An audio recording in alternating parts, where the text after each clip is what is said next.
जियान वो हीरो है जिसने दूसरी दुनिया में जाकर डेमन किंग को हरा दिया था। दरअसल उसे एक देवी ने समन किया था ताकि वो उसकी तबाह होती दुनिया को बचा सके। अब जब उसने अपना काम पूरा कर लिया है, देवी उसे उसके ओरिजिनल वर्ल्ड में वापस भेजने को तैयार है। सबसे क्रेजी बात यह है कि इस रियल में उसने 20 साल बिताए, लेकिन उसकी असली दुनिया में 1 सेकंड भी नहीं बीता। यानी जब वो लौटेगा तो उसी मोमेंट पर वापस जाएगा जब उसे समन किया गया था। पर ट्विस्ट ये है कि जैसे ही वो वापस जाएगा, उसके बीते 20 साल की सारी मेमोरीज मिट जाएंगी। लेकिन ऐसा नहीं है कि देवी उसे बिना इनाम के भेज रही है। जाते जाते वो उसे एक गॉडली पावर का फ्रैगमेंट देती है। हालांकि वो इसके बारे में ज्यादा कुछ क्लियर नहीं बताती, बस थोड़ा मिस्टिकल सा जार्गन बोलती है और फिर बिना कुछ समझाए उसे सीधे उसकी पुरानी दुनिया में धक्का दे देती है। जैसे ही जियान वापस आता है, उसे कुछ याद नहीं होता और उसे लगता है कि बस ये एक नॉर्मल डे है। वो अपना फोन चेक करता है और अपने मैनेजर के दर्जनों मिस्ड कॉल्स और मैसेज देखता है। सड़कों पर ऐसे भागता है जैसे जान पर बनी हो। जल्द ही वो अपने गुस्से से उबलते मैनेजर से टकराता है जो उसकी लेटनेस पर बुरी तरह भड़का हुआ है। जियान के पास कहने को कुछ नहीं, बस सर झुकाकर डांट सुनता है। फिर वो फिर से अपने बोरिंग कॉर्पोरेट जॉब में लौट आता है, पूरी तरह से डिसइल्यूज्ड, जैसे एक और स्लेव सिस्टम में। ये जॉब तो बिल्कुल भी उसकी जिंदगी की प्रॉब्लम सॉल्व नहीं कर रही, खासकर तब जब किराया भी लेट हो रहा है।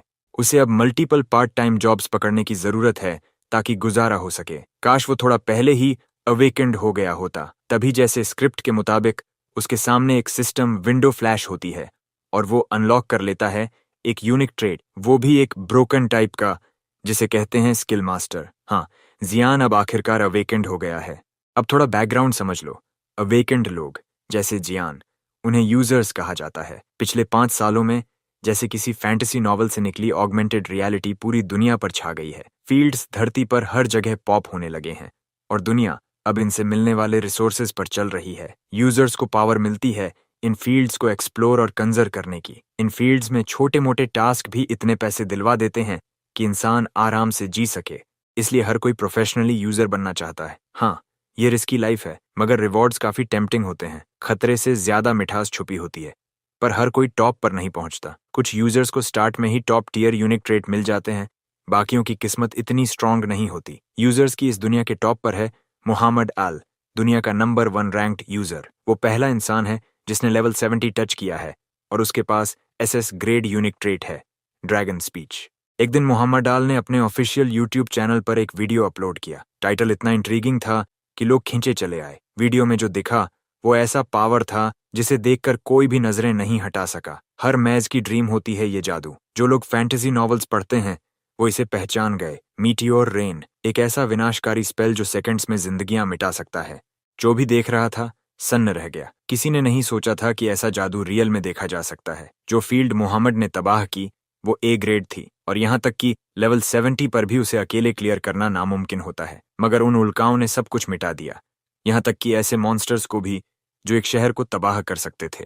पर सबसे बड़ा शॉक वीडियो के एंड में मिला, जब मोहम्मद ने एक ओपन चैलेंज फेंका सभी यूजर्स के लिए। उसने कहा कि जिसने भी इससे ज्यादा स्पेक्टेकुलर मैजिक दिखाया उसे मिलेगा एलिमेंटल रिंग, एक रेयर आर्टिफैक्ट। ये रिंग इकलौती एसएस ग्रेड आर्टिफैक्ट है जो पब्लिकली नोन है और हर यूजर का अल्टीमेट ड्रीम है। एक कैफेटेरिया में 2 यूजर्स इस चैलेंज के बारे में बात कर रहे थे। उन्हें लगा मोहम्मद ने बहुत ही हाई बार सेट कर दिया है, कोई इसे क्रॉस नहीं कर सकता। लड़की तो सीधा बोल रही थी कि ये पूरा चैलेंज ही एक ट्रैप है। भला किसके पास एसएस ग्रेड ट्रेट होगा, और अगर है भी तो जब तक मोहम्मद खुद उस स्ट्रेंथ को एक्सेप्ट ना करे, रिंग मिलना नामुमकिन है।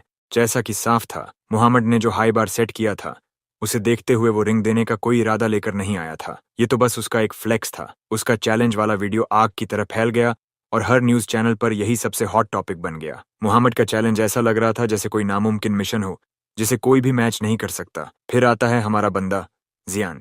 जैसे ही जियान फील्ड में पहुंचा, उसने कूल अंदाज में बस एक उंगली चटकाई और आकाश से उल्काएं बरसने लगीं। सब कुछ आग में तब्दील हो गया। वो मीटियोर शॉवर इतना डिस्ट्रक्टिव था कि सचमुच हर चीज मिट गई। इतनी तबाही मचाने के बाद जियान ने बस एक थम्स अप दिया, एक साइलेंट थैंक यू मोहम्मद आल को, जिसने उसे इतना अमेजिंग स्किल दिखाया। देखने वाले पूरी तरह शॉक्ड थे। पूरे देश के कीबोर्ड वॉरियर्स कमेंट सेक्शन में टूट पड़े, मोहम्मद की ट्रेजिक डिफीट पर रिएक्ट कर रहे थे और सबके मन में बस एक सवाल था, ये बंदा है कौन?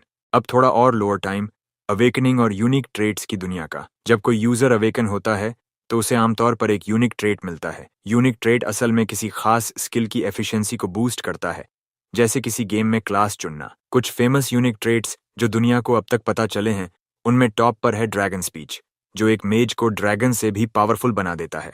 दूसरे नंबर पर है मिरेकल, जो हीलिंग की वो ताकत देता है जिससे मरे हुए तक जिंदा हो सकते हैं। फिर आता है रीजनरेशन, जो किसी को एक ऐसा टैंक बना देता है जो अंग भी वापस उगा सकता है। और फिर है लीथल स्ट्राइक, जो यूजर को एक ऐसा वॉरियर बना देता है जो किसी भी दुश्मन को फिनिश कर सके। लेकिन ट्विस्ट ये है, कहीं भी स्किल मास्टर नाम का कोई ट्रेट मेंशन नहीं है जो जियान को मिला है। जब उसने इंटरनेट पर डीप डाइव की तो इस ट्रेट के बारे में लगभग कुछ नहीं मिला। यूनिक ट्रेट्स को इवेल्युएट करते समय सबसे पहले जो चीज देखी जाती है वो है उसका ग्रेड। आमतौर पर ग्रेड जितना ऊंचा, इफेक्ट्स उतने बेहतर और सब ट्रेट्स उतने ज्यादा। ग्रेड्स एफ से लेकर एसएस तक होते हैं।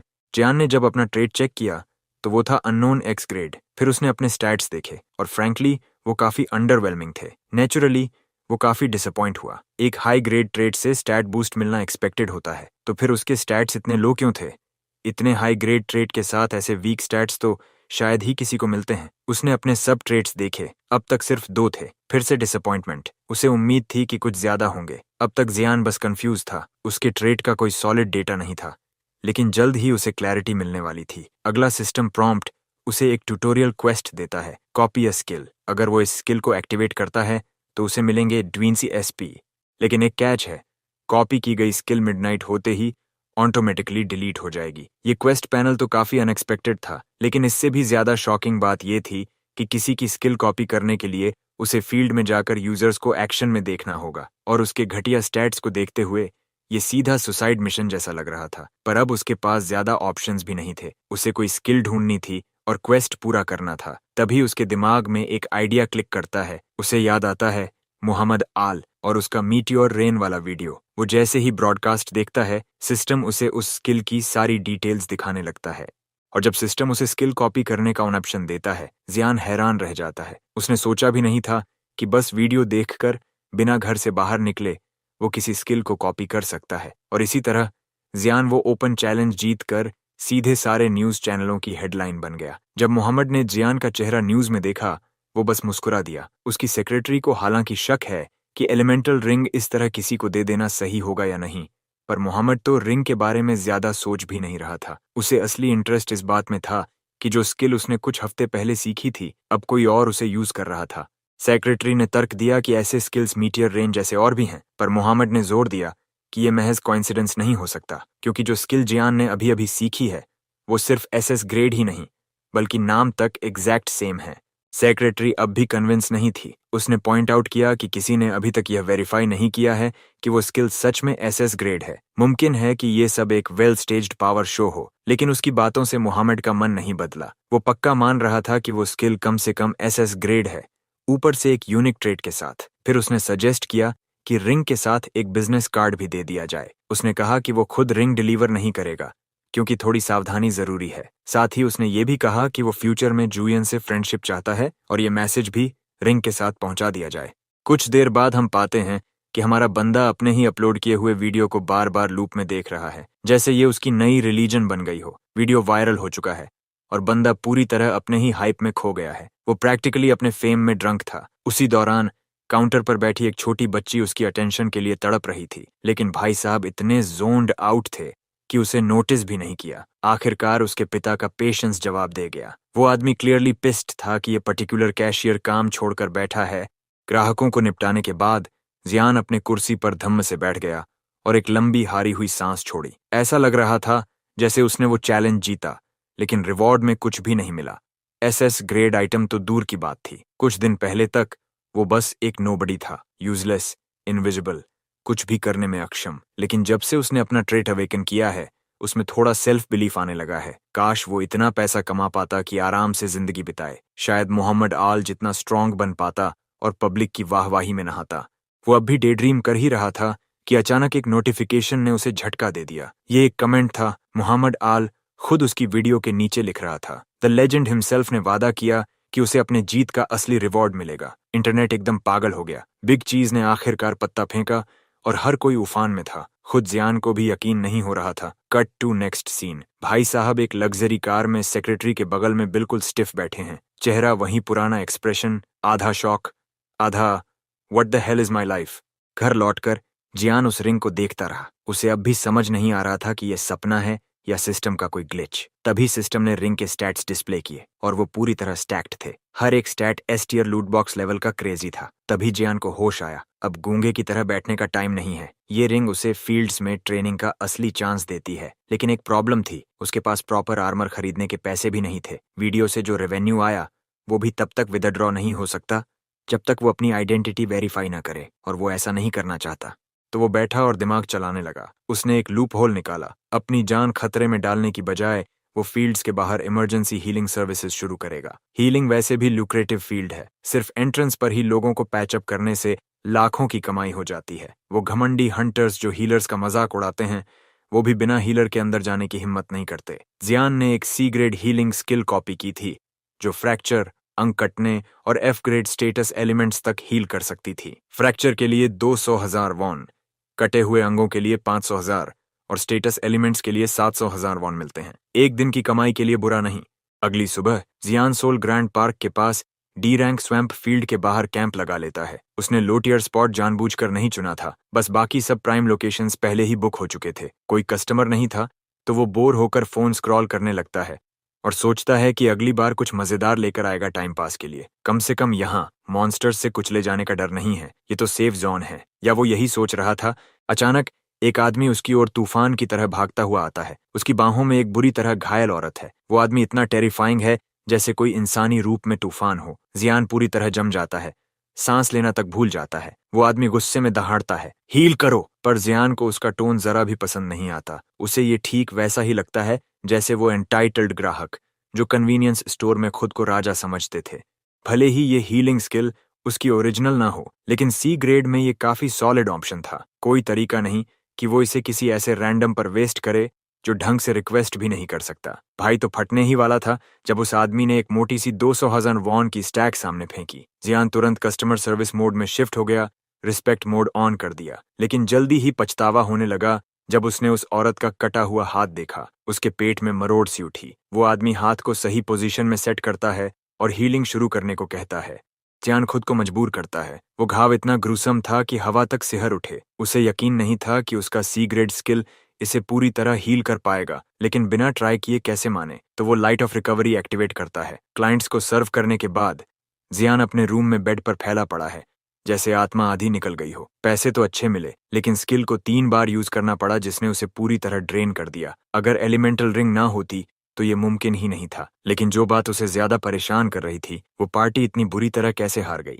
सिर्फ एक ही जवाब बनता है, फील्ड्स सच में बहुत डेंजरस हैं और उसे उनसे दूर ही रहना चाहिए। फिर भी वो थैंकफुल है। ये जॉब कम से कम उस पुरानी जॉब से तो बेहतर है, काउंटर के पीछे सड़ने वाली। वहां तो वो कंजूस कैरन्स को झेलता था जो समझते थे कि 1,000 वॉन खर्च करके उन्हें चिल्लाने का लाइसेंस मिल गया है। अब इस गिग से तो वो पूरी ब्लड लाइन को रिटायर करवा सकता है और आराम से जिंदगी काट सकता है। अब जब उसके पास सरवाइव करने लायक पैसे हैं तो फोकस होना चाहिए एसपी कमाने पर, ताकि वो अपना लेवल बढ़ा सके। तभी एक ट्यूटोरियल क्वेस्ट पॉपअप होता है जिसमें कहा गया है कि उसे अपने सब ट्रेट का लेवल बढ़ाना होगा, खासकर पैसिव इनकम। ये तरीका एसपी कमाने के लिए सबसे जरूरी है और ट्रेट स्किल मास्टर के ग्रोथ के लिए क्रूशियल भी। अब जियान को समझ आया कि सब ट्रेट्स के भी लेवल्स क्यों होते हैं। उन्हें लेवल अप करके उनके पोटेंशियल को और ज्यादा यूज किया जा सकता है। पैसिव इनकम को एक लेवल ऊपर करने के लिए 100 एसपी लगते हैं। उसकी स्किल हर 24 घंटे में 10 एसपी देती है।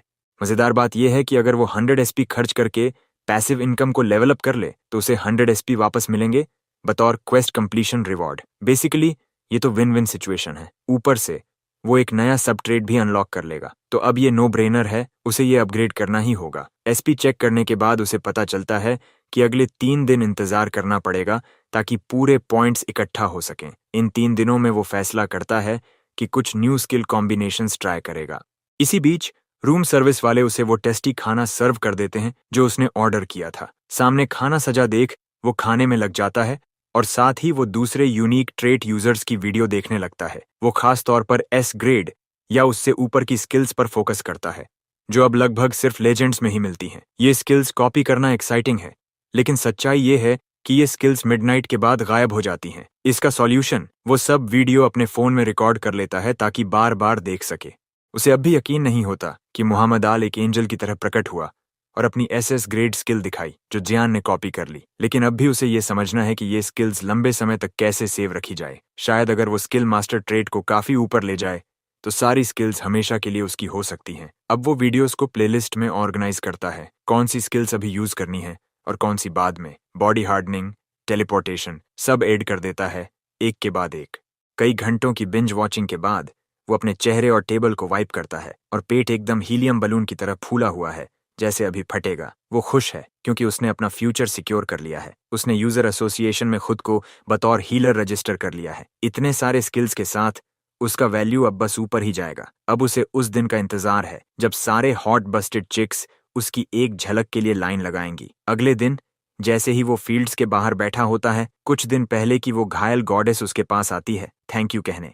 वो अपने फुल पावर में थी, लेकिन ये लड़का जैसे पहचान ही नहीं पाया उसे। जब वो पूछती है कि क्या वो सच में उसे याद नहीं, जियान बिना झिझक नहीं बोल देता है, जैसे उसने उसे कभी देखा ही नहीं हो। आखिरकार इतनी ब्यूटीफुल लड़की उसके जैसे किसी बंदे की सोच से बाहर थी। फिर वो याद दिलाती है कि कुछ दिन पहले उसका भाई उसे यहाँ लाया था और उसी ने उसे हील किया था। अब बात समझ में आती है, वो वही डैमसल इन डिस्ट्रेस थी जिसका हाथ बुरी तरह डैमेज था। जियान को तो लगा था वो उस आदमी की गर्लफ्रेंड होगी, लेकिन निकली उसकी बहन। वो खुश हो जाती है कि कम से कम अब उसे याद तो आया। इससे उसका थैंक यू कहना आसान हो जाता है। अगर जियान ना होता तो अब तक वो कब्र में गुलदस्ते सजा रही होती। फिर वो पूछती है कि क्या वो किसी पार्टी का हिस्सा है। जियान का जवाब साफ होता है, नहीं। अगला सवाल, क्या वो किसी गिल्ड में है? फिर वही जवाब। इस बार वो उसे अपनी पार्टी में टेम्पररी हीलर के तौर पर ज्वाइन करने का ऑफर देती है। जियान थोड़ा चौंकता है क्योंकि फिलहाल उसका खुद का स्टेटस इतना अच्छा नहीं कि वो फील्ड्स में जाए, तो वो ऑफर ठुकरा देता है। लेकिन ये गॉडेस जिस तरह से अपना फेमिनिन साइड दिखा रही थी, उस पर कंट्रोल करना इस हॉर्नी लूजर के बस की बात नहीं थी, तो बिना ज्यादा सोच विचार के वो हाँ कर देता है। इससे पहले कि बातचीत और आगे बढ़े, एक जोरदार कराहती आवाज उन्हें चौंका देती है। कोई घायल आदमी चिल्ला रहा था। उसका साथी उसे घसीटते हुए फील्ड से बाहर ला रहा था। इमरजेंसी हीलिंग की जरूरत थी। जियान फौरन काम पर लग जाता है और उस बंदे को ठीक करके उसकी हालत वापस पुरानी कर देता है। साथ में अच्छी खासी पेमेंट भी मिलती है। लेकिन अब उसे याद आता है उस वादा कि वो लड़की की पार्टी ज्वाइन करेगा, मगर पैसे की कोई कमी तो थी नहीं और उसका लेवल इतना लो था कि फील्ड्स में जाना खुदकुशी जैसा होता। तो वो ऑकवर्डली फिर से ऑफर ठुकरा देता है। लड़की फिर से समझाने की कोशिश करती है कि उनकी टीम में एस ग्रेड टैंक और एस ग्रेड मैजिशियन है जो उसे आसानी से कैरी कर लेंगे। लेकिन जियान बस अपना सामान पैक करता है और निकल पड़ता है। उसका रिजेक्शन सीधा था। उसने खुद देखा था कि ये लड़की डिग्रेड फील्ड से मरते मरते लौटी थी। ऐसे में वो खुद क्यों जान जोखिम में डाले? हाँ, उसने ये बात जाहिर नहीं की क्योंकि उसे भी पता था कि ये एक once in a life time chance था। इतना हॉट रिक्रूटर कोई रोज नहीं मिलता। लेकिन किस्मत उसका साथ नहीं दे रही थी और उसे वो मौका छोड़ना ही पड़ा, चाहे दिल कितना भी मना कर रहा हो। पीछे रह गए सिर्फ आंसू और नोट्स और वो दौड़ता हुआ चला जाता है। अब उसके दिमाग में सिर्फ एक बात है, जल्दी से जल्दी इतना एसपी और पैसा इकट्ठा करना कि वो एक गोल्डन स्पून मेज बन सके। न्यू लाइफ एंजॉय करते हुए जियान नोटिस करता है कि पैसिव इनकम इफेक्ट की वजह से उसे 10 एसपी मिल गए हैं। वो 100 एसपी खर्च करके इस स्किल का अपग्रेड वर्जन अनलॉक करता है। अब बिना कुछ किए उसे 10 की जगह 50 एसपी मिलेंगे हर दिन। इसे कहते हैं असली लिविंग द लाइफ। अब वो चेक करता है कि उसे इस क्वेस्ट का क्या रिवॉर्ड मिला। रिजल्ट 100 एसपी और एक नया एबिलिटी जिससे वो जिस स्किल को कॉपी करेगा उसका यूनिक ट्रेट भी इनहेरिट कर सकता है। अब ये सही टाइम है कि इस वर्ल्ड की ट्रेट्स को समझा जाए। इस वर्ल्ड में ट्रेड्स किसी यूजर की एबिलिटी यूज करने की नेचुरल टेंडेंसी को दर्शाते हैं। आमतौर पर स्किल्स यूजर्स को स्किल बुक्स से मिलती हैं। ये सबके लिए एक स्ट्रिक्ट रूल है, लेकिन स्किल्स की पोटेंसी यूजर की इनबिल्ट टैलेंट पर डिपेंड करती है। जैसे कि अगर कोई आम बंदा जिसके पास फायर अफिनिटी नहीं है फायरबॉल यूज करे तो उसकी स्किल बहुत वीक होगी। इसलिए बिना ट्रेड्स के मल्टीपल स्किल्स सीखना बेकार होता है। लेकिन ये बात उस मुहम्मद वीडियो कॉपी पर लागू नहीं होती, क्योंकि वो तो सिस्टम का तरीका था उसे समझाने का कि चीजें कैसे काम करती हैं। लेकिन अब उसके पास जो नई बिस्टोल एबिलिटी है उसके जरिए वो जो भी स्किल कॉपी करेगा उसका ट्रेड भी मिलेगा। यानी अब उसकी स्किल की पावर ओरिजिनल यूजर के लेवल तक पहुंच सकेगी। लेकिन उसे अब भी समझ नहीं आया कि इसमें रैंडम शब्द का क्या मतलब है। तो अब वो कुछ टेस्ट करना चाहता है ताकि अपनी पावर्स की पूरी डिटेल में समझ बना सके। फिलहाल ये सही मौका है कि वो अपनी फ्रीलांसर हीलर लाइफ से बाहर निकले। जियान को एक ट्यूटोरियल क्वेस्ट मिलता है ट्वेंट्स मॉन्स्टर्स को मारने का, वो भी अपनी कॉपी की हुई स्किल से। बदले में मिलेंगे पूरे 200 एसपी। टाइमिंग इतनी परफेक्ट है कि उसे शक होने लगता है क्या सच में कोई गॉड उसे देख रहा है और उसकी हर डिमांड का जवाब दे रहा है? खैर, हंटिंग क्वेस्ट है तो उसे एक सही स्किल की जरूरत थी। वो एक वीडियो पर स्क्रॉल करता है जिसमें फायर स्किल का डेमो है और सोचता है कि क्या इस बार इसे कॉपी कर ले। बंदा बाहर खड़ा है जैसे सासुके उचिहा की सबसे स्पैमेबल जुत्सु चुराने वाला हो। उसे कोई हाई एक्सपेक्टेशन नहीं होती, बस ऐसे ही ट्राई करने के मूड में रहता है। जब वो अपनी कॉपी स्किल यूज करता है तो उसे एक ई रैंक फायरबॉल मिलती है। स्किल सिंपल है और कॉस्ट भी कम। जैसा सिस्टम ने कहा था, उसके साथ इग्निशन ट्रेड भी मिल जाता है जो उसे ज्यादा इम्पैक्ट वाली फायरबॉल्स देता है। अब तो उसे सच में लगने लगता है कि कोई उसे फ्री में सब दे रहा है। इसके बाद वो शीप फार्म एंट्रेंस पर पहुंचता है जहां से फील्ड की एंट्री होती है। वो उस डिमेंशनल गैप को देखता है और सोचता है, क्या यही फील्ड और रियलिटी के बीच की लाइन है? सेफ्टी के लिए जियान कुछ इक्विपमेंट खरीद लेता है और फील्ड में एंटर करता है। अब वो खुद को हीलर नहीं बल्कि हंटर समझ रहा था। वहीं दूसरी तरफ जियान इंटरनेट पर फायर साइको के नाम से वायरल हो जाता है। लोगों ने देखा कि वो अकेला लो लेवल मॉन्स्टर्स की कातिल बन गया है। अब कई लोभी बंदे उसे अपने गिल्ड में इनवाइट करने लगते हैं, लेकिन हमारा बंदा नॉनशलेंट बना रहता है, सबको याद दिलाते हुए कि उसने एक एस रैंक ब्यूटी का ऑफर रिजेक्ट किया है। और ये सोचकर और फनी लगता है कि उसी टाइम वो उदासी में चेहरा लटकाकर भागा था। उसे याद नहीं आता कि मॉन्स्टर्स मारते वक्त वो हंसा था, लेकिन रियल बैटल में तो वो विलन जैसी हंसी हंस रहा था, जैसे दुश्मनों को एग्जीक्यूट कर रहा हो। अब वो याद करता है कि शायद एक्साइटमेंट हद से ज्यादा हो गई थी। मॉन्स्टर्स को हराने से उसे न सिर्फ एसपी मिलते हैं बल्कि उसकी कॉपी स्किल की कॉस्ट भी कम हो जाती है। यही तो उसे चाहिए था, कोई ऐसी चीज जो उसे सस्टेनेबल हंटिंग में मदद दे। फिर वो कम्युनिटी फोरम ब्राउज करता है जहां लोग एक पोस्ट में ऑब्सीडियन बेयर बॉस फील्ड की बात कर रहे होते हैं।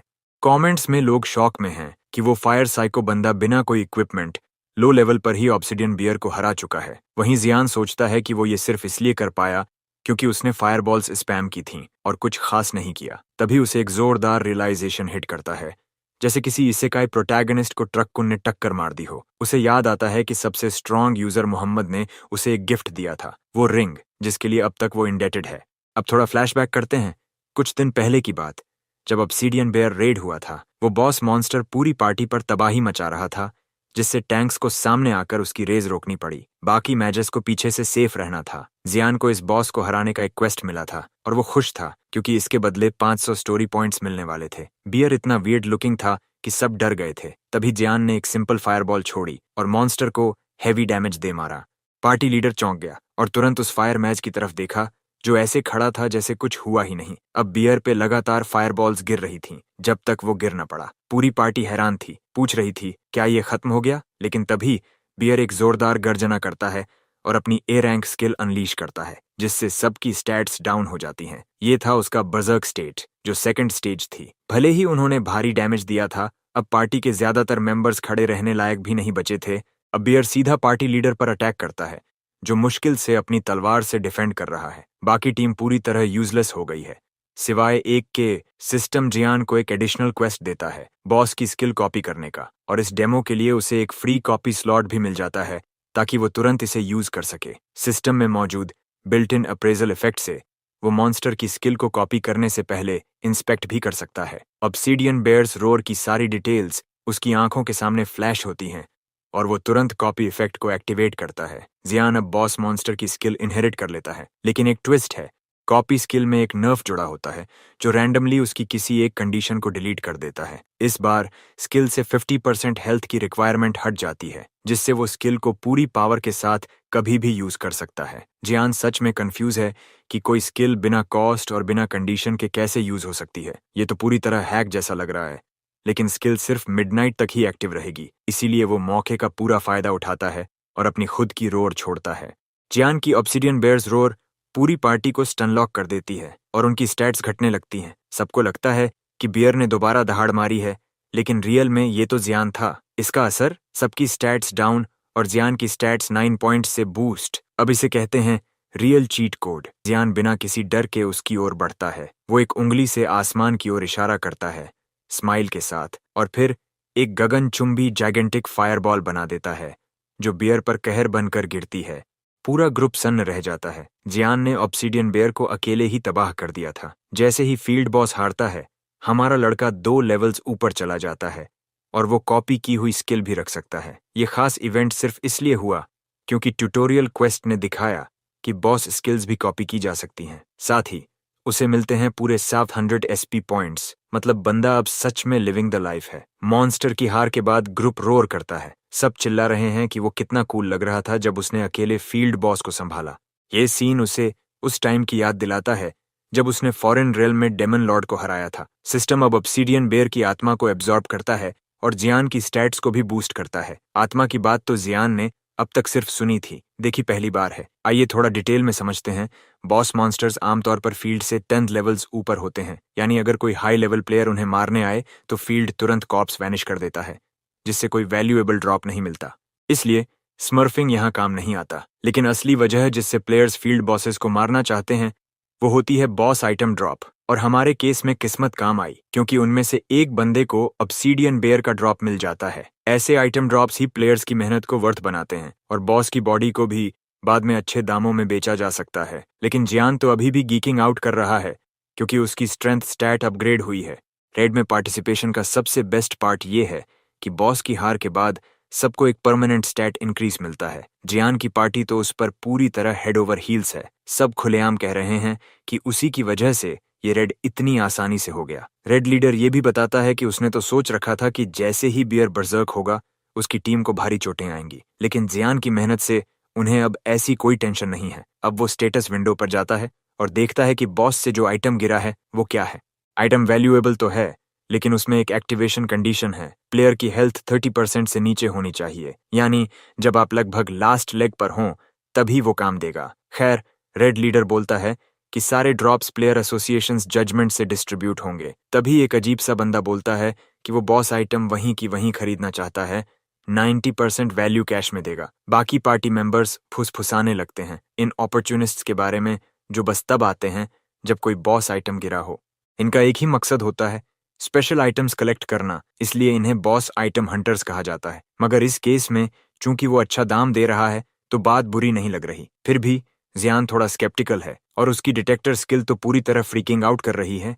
जियान समझ नहीं पाता कि ये लोग आखिर चाहते क्या हैं। खैर, एक बॉडीगार्ड ब्रीफकेस खोलता है और उसमें भरी चमचमाती कैश की गड्डियां दिखाता है। पेमेंट वहीं पर किया जा सकता है। इतनी रकम देखकर हमारा लड़का कुछ सेकंड्स में गोल्ड डिगर बन जाता है और इनकी मंशा की परवाह छोड़ देता है। सीन कट होता है।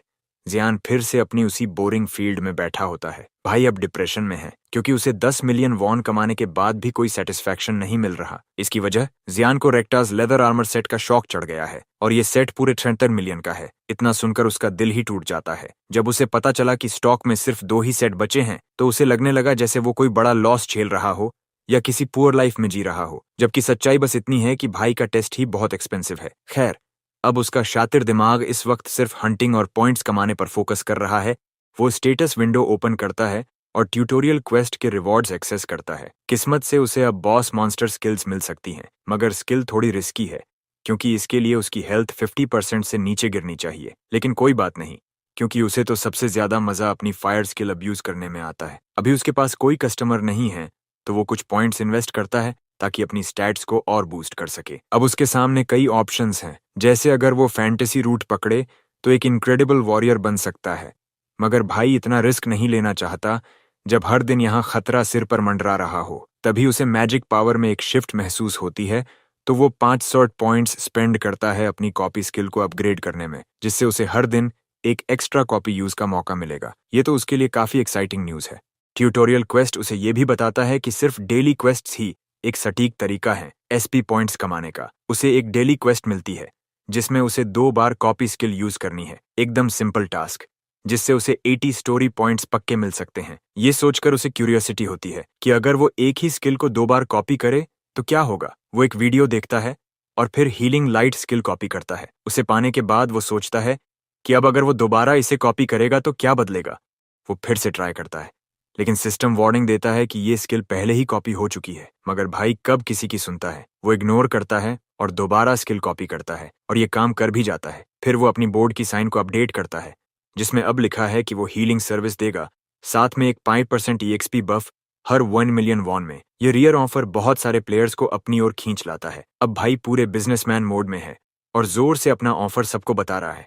लोग पहले शॉक में हैं और उसकी बातों पर शक करते हैं। आखिर EXP बफ जैसा कुछ पहले किसी ने नहीं सुना था। उन्हें लगता है कि ये कोई स्कैम आर्टिस्ट है जो पैसे लेकर भाग जाएगा। लेकिन हमारा लड़का बस इंतजार कर रहा है कि कब लोग उसके ऊपर कैश की बारिश करें। तभी एक मेज गर्ल आती है जो अपनी हुड उठाती है और रिवील करती है कि वो वही एस रैंक बैडी है जो पहले दिखी थी। वो मजाक करते हुए उसे अपनी पार्टी में इनवाइट करती है। उसे फिर से सामने देखकर भाई सच में ब्लाइंडेड बाय ब्यूटी हो जाता है। वो कहता है कि फिलहाल वो अपने बिजनेस पर ध्यान दे रहा है, तो वो लड़की हंसते हुए बोलती है कि अब तक तो उसका कोई पहला कस्टमर भी नहीं दिख रहा, इसलिए वो खुद ही उसकी पहली कस्टमर बनने को रेडी है, और वो भी पूरे एटीट्यूड के साथ। जियान उन्हें रॉयल्टी ट्रीटमेंट देता है और अंदर आने को कहता है। वो अपनी newly acquired healing light skill active करता है, जिससे उनके कॉम्बैट एक्सपीरियंस को 5% का बूस्ट मिलता है। जाने से पहले वो उसे अपना पर्सनल कार्ड और नंबर देती है। वो कहती है कि वो उसकी कॉल का इंतजार करेगी क्योंकि उनकी पार्टी को एक अच्छे हीलर की जरूरत है।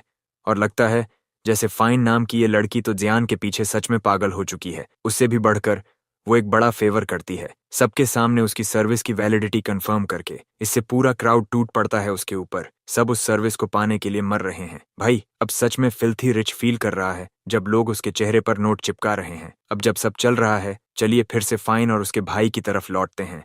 उसका भाई थोड़े फ्रस्ट्रेशन में है कि उसकी बहन एक ऐसे बंदे के पीछे पड़ी है जिसके पास कोई ढंग का इक्विपमेंट तक नहीं। मैज लड़की अपने प्यारे भाई को याद दिलाती है कि अगर ये हीलर भी उनकी पार्टी में आ जाए तो उनकी टीम अनस्टॉपेबल हो जाएगी। दोनों पहले से ही अपने अपने रोल में अच्छे हैं, अब बस जरूरत है एक रिलायबल हीलर की।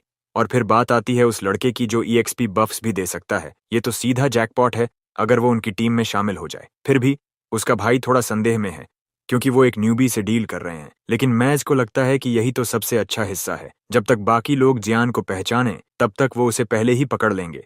डंगोन में एंटर करते ही एस रैंक मैज अपनी फायरस्टॉर्म स्ट्राइक छोड़ती है और एक झुंड वॉरियर लिजर्ड्स को खत्म कर देती है। अपनी पिछली बात को आगे बढ़ाते हुए वो कहती है कि जियान जैसे किसी इंसान का फ्यूचर काफी ब्राइट है, शायद एक वॉरियर के रूप में। उधर लाखों की सेल से कमाए पैसों से जियान ने आखिरकार अपना पसंदीदा आर्मर खरीद लिया है और अब उसका लुक फ्लाई एज हेल लग रहा है। साथ ही अब उसका मूड पैसिव इनकम कमाने का है ना कि डायरेक्ट फाइटिंग से।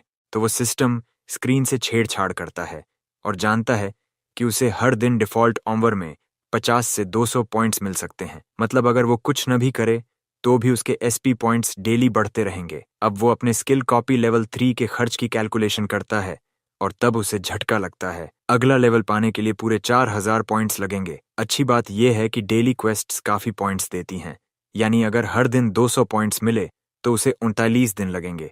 फिलहाल उसका फोकस अपनी स्टैट्स बूस्ट करने पर है क्योंकि वो ज्यादा जरूरी है। इसलिए जियान सोचता है कि एक और फील्ड बैटल के लिए निकलना सही रहेगा। वो अपनी हुडी पहनता है और याद करता है कि लोग उसे एक हीलर के रूप में जानते हैं, इसलिए अब वो अपने मेज आइडेंटिटी को छुपाकर उसी रोल को निभाएगा। सीन कट होता है और अब वो बैटलफील्ड में है, मगर अफसोस ये जगह मडी ग्राउंड पर है और उसकी नई ड्रेस बर्बाद हो जाती है। ये जगह जिसे गोरम्बे कहते हैं खासतौर पर अटैकर्स और टैंक्स को नलीफाई करने के लिए जानी जाती है। जियान सोचता है कि शायद ये टेस्टिंग ग्राउंड खास तौर पर बिगिनर अवेकनर्स के लिए बना है। अब जब इसमें फील्ड लिमिट भी ऐड हो गई है तो वो यहाँ बमुश्किल शिटी बॉस सोल्स इकट्ठा कर रहा है। उसे एक कम्युनिटी मेंबर की वार्निंग याद आती है, मगर वो सोचता है कि जब ऑब्सिडियन बेयर रेड में कुछ नहीं हुआ तो अब क्या होगा।